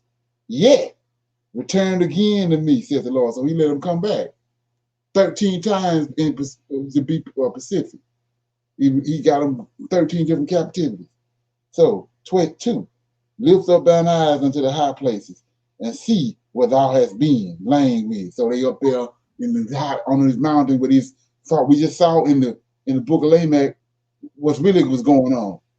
These fallen angels up on these mountaintops coming down into the cities, doing the most. And it shows you that these angels and these giants going up on these mountaintops, building altars, sacrifice to these angels. So he says, lift up thine eyes and look unto the high places, that's the mountaintops, and see where thou hast been. You've been up there. Lying with, in the ways hast thou set forth them as the Arabian in the wilderness, and thou hast polluted the land with the whoredoms and with the wickedness. Therefore, showers have been withholden, and there have been no latter rain, and thou hast a whore's forehead. We just found out what a whore was, what Lamb was doing. He says, a whore's forehead, thou refuses to be ashamed. So, like he said, Lamech was trying to get her to get away from him, but she ain't wanting to get away from him. She refused to be ashamed. She didn't see it as it was shameful. That's what he's talking about right here. So let's look at this. Like I said, you're dealing with a scientist. So he said, when you got vegetation, a former rain got to come first to cause the seed to come up out the ground. Once the seed come up and then it's blossom and the fruit started forming on the tree, you got to bring the latter rain to make it ripen. It ain't nothing slick about that. The former rain got to come, then the latter rain come. Well, wrong as Israel is doing what they're supposed to do and they righteous, the former rain come, then the latter rain come. So the law, statutes, and judgments, and the commandments and the law tied to the nature. The former rain come when they're doing right. When the rain fall and bring all the seed up, then he comes later and on all of the olives, the grapes, and everything falling on it for the ripening. So he says 3. Therefore the showers have been holding. It's wicked as hell. So now the shower has been held up. And there have not been no latter rain, and thou hast a whore's forehead, thou refusest to be ashamed. Wilt thou not from this time cry unto me, my father? Thou art the guide of my youth. Will he reserve his anger forever? Will he keep it to the end? Behold, thou hast spoken and done evil things, as thou couldest. Like he said, because you can do it. That's where we at now. These people we over here, we at now. Because there's something over there, I see I can go do it, we go and do it. And now we're at the point where we think it's good. We think we get, because I did it so long, you think it's cool. So he said 6, the Lord said unto me, in the days of Josiah king, hast thou seen that which backslidden Israel have done? She has gone up upon every high mountain and under every green tree, and there have played the harlot. I want to shine a light on something so you can go research it if you want to. 6, the Lord said unto me, in the days of Josiah, the king, hast thou seen that which is backslidden Israel had done. So that's big, but a lot of people don't know that. So what he's telling you right here, Jeremiah dealt with Josiah. Go look at that. So Jeremiah dealt with Josiah. This right here, what I'm telling you right here, is tied to why Josiah got killed. If you go back and look at him, it says when Josiah did the Passover and all that, it said it was never a Passover unlike and no other Passover like the one Josiah did. So that's including Solomon. So how he get killed? It's right here. They don't want you to know that. Jeremiah dealt with Josiah. Okay, anyway, 7. And I said after she had done all these things, turned out unto me. But she returned not. And her treacherous sister, Judah, saw it. It is so he dealing with Israel first. You have to understand it. 2 different kingdoms here, 2 kings, a king over Israel, a king over Judah. And Israel, the one that's wicked is the 10 tribes, the one that's wicked as hell. And Judah sitting there watching what they're doing. So he says right here, and I said after she had done all these things, turned thou unto me, but she returned not. And her treacherous sister, Judah, saw it. And I saw. And when all the for all the causes whereby blacks in Israel, this 10 tribes. You gotta know what you read. And when whereby the backslidden Israel committed adultery, I had put her away. That's when they went to Assyria. He brought the Syrians and given her a bill of divorcement. Yet her treacherous sister Judah feared not, but went and played the harlot also. And it came to pass through the likeness of her whoredoms that she defiled the land and committed adultery with the stones and with the stocks. So what are you talking about? Wood and stone. Same thing. Stones and stocks is wood and stone. And yet, for all this, her treacherous sister Judah have not turned unto me with her whole heart, but singly, saith the Lord. Right? So what that word means? Pretense, pretending. So they came back pretending they had returned back to him. That's where a lot of Hebrew Israelites said today. It says, and the Lord said unto me, the backslidden Israel have justified herself more than the treacherous Judah. Go and proclaim these words toward the north, and saith, return, thou backslidden Israel, saith the Lord, and I will cause mine anger to fall upon you, for I am merciful, saith the Lord, and I will not keep anger forever. Only acknowledge thine iniquity, that thou hast transgressed against the Lord thy God, and hast scattered thy ways over to a stranger under every green tree, and ye have not obeyed my voice, saith the Lord.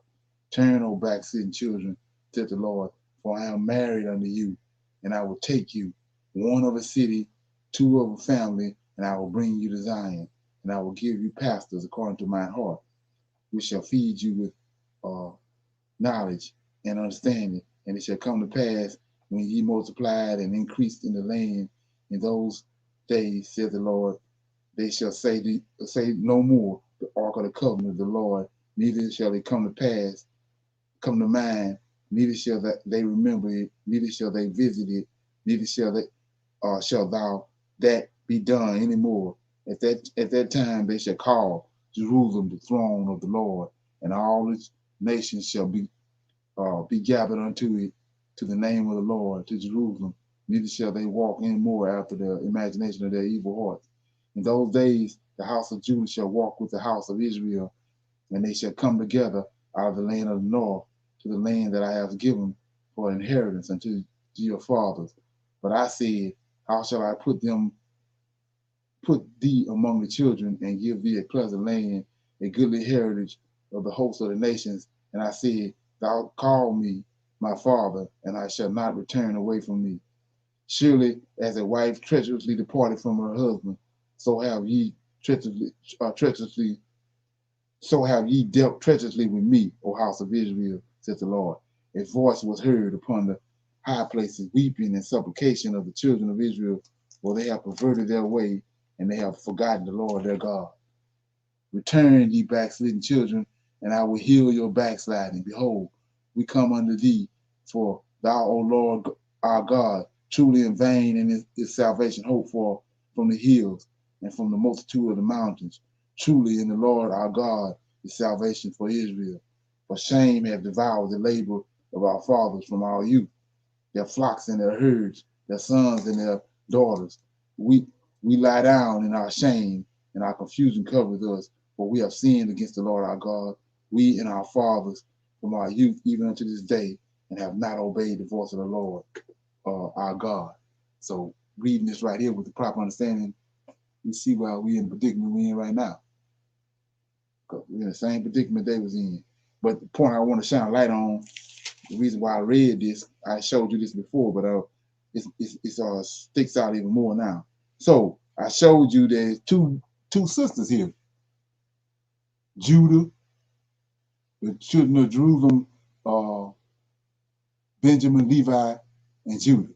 That's the southern kingdom. That's one woman. That's one sister. And the 10 tribes is Israel, the other sister. So let's look at this. And we see Jeremiah talking. So the whole book of Jeremiah is telling them they're going to go into captivity in Babylon. They're going to stay there 70 years, and they're going to return. Right? So let's look at it. So he says right here in verse 14, says, remember his 2 sisters. Show you what they did. Turn, O backslidden children. That's the 2 sisters, said the Lord. For I am married unto you. You married to both of them.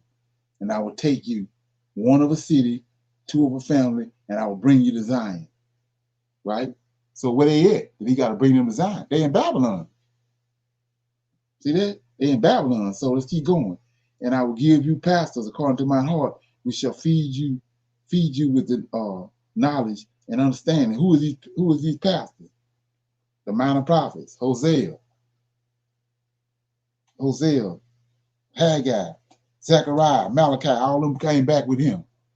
Them the pastors that fed him. This who talking to us. Jeremiah ain't talking to us. Jeremiah talking to the people that's in Babylon. Before they went to Babylon and the ones that came back from Babylon. He ain't talking to us. I'm going to show you that.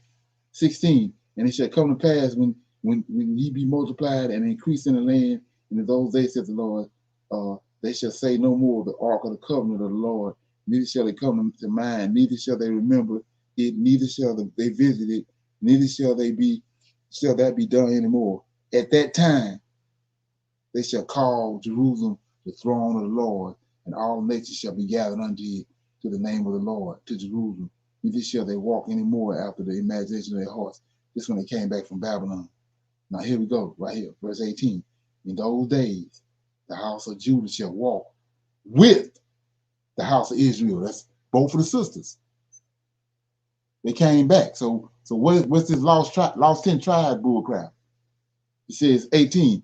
In those days, the house of Judah shall walk with the house of Israel, and they shall come together out of the land of the north. Well, what didn't he say a scourge is gonna come from the land of the north? What's that? Nebuchadnezzar, wasn't it? Right. So the Babylonians is coming out of the north. So he says right here, 18. In those days, the house of Judah shall walk with the house of Israel, that's both sisters, and they shall come together out of the land of the north. That's from Babylon. Ain't no over here in America nowhere. He says, say north, that the land that I have given for the inheritance to their fathers, he sent them away for 70 years. But I said, how shall I put thee among the children and give thee a pleasant land, a goodly heritage of those of the hosts of the nations? And I said, thou shalt call me my father and shall turn away from me. Now let's go right quick, then we're gonna close out. You say, what are you talking about? I mean, let me go to Daniel right quick first. You know, go close out. I'm in Daniel 9:25. Oh, I know that scripture. Yeah. So 9:25 says he just said he's gonna bring them out of the north country. Both sisters. Both sisters. One of them went to Assyria and the other one went to Babylon. But I'm gonna show you what happened. So verse 25 says, know therefore and understand that from the going forth for the commandment to restore and build Jerusalem until the Messiah. So why they got to rebuild Jerusalem? Because Nebuchadnezzar and the Chaldeans tore it down, right? Right. They in Babylon. They get ready to come back. Daniel in Babylon. He ain't in America.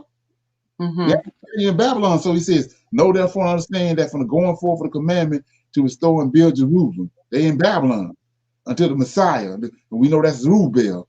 The prince shall be 7 weeks. 62 weeks. The streets shall be built again. The streets with Nebuchadnezzar and the Chaldeans tore down. And the wall, even in troublesome times. Now, let's go to Ezra. We're gonna close out. So now we're in Ezra. So it says he just said the commandment was gonna go forth. Well, here go Ezra right here. Chapter 1, verse 1 says, now in the first year of Cyrus, king of Persia, that the word of the Lord by the mouth of Jeremiah might be fulfilled. What did Jeremiah prophesy? 70 years. You're gonna be in Babylon, right?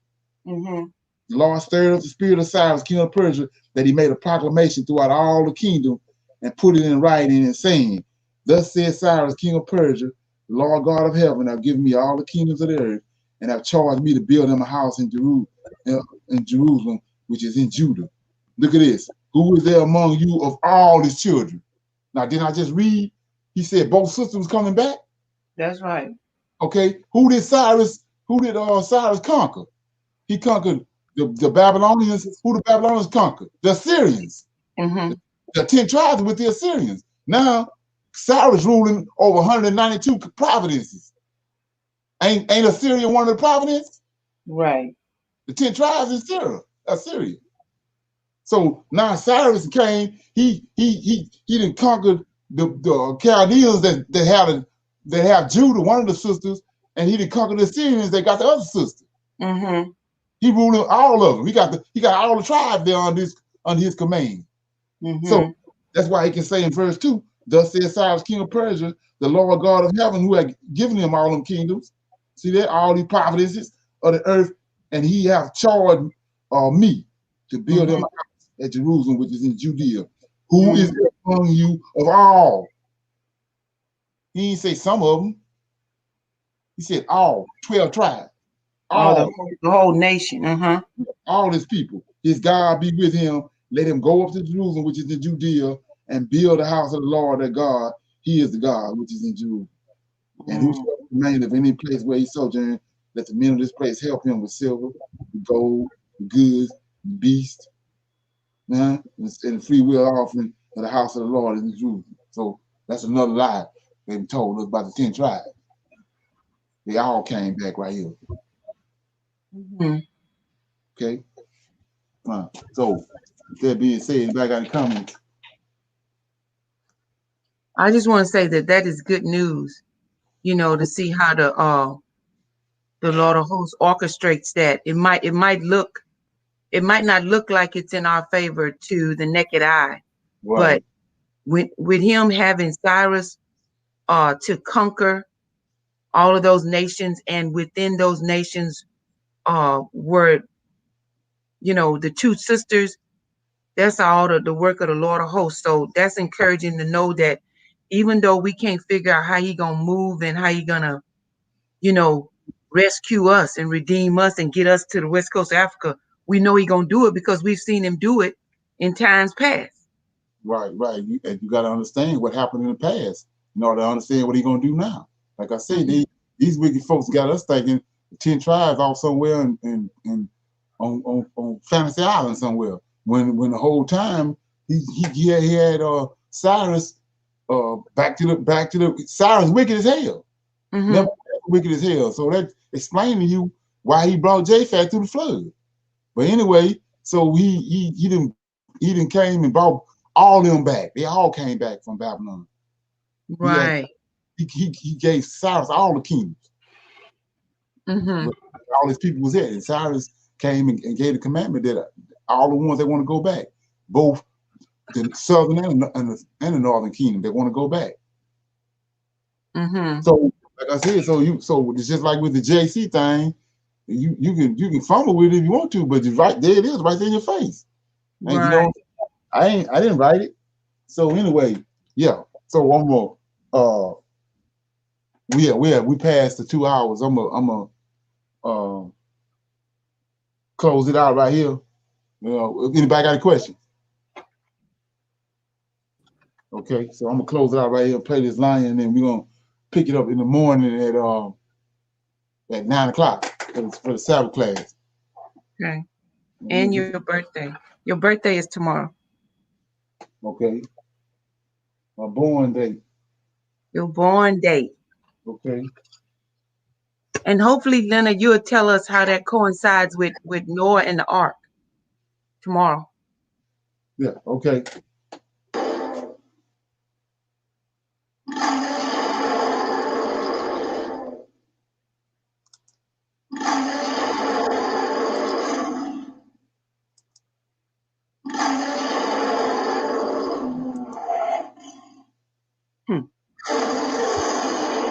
Shalom. I'll see y'all tomorrow at 9 o'clock.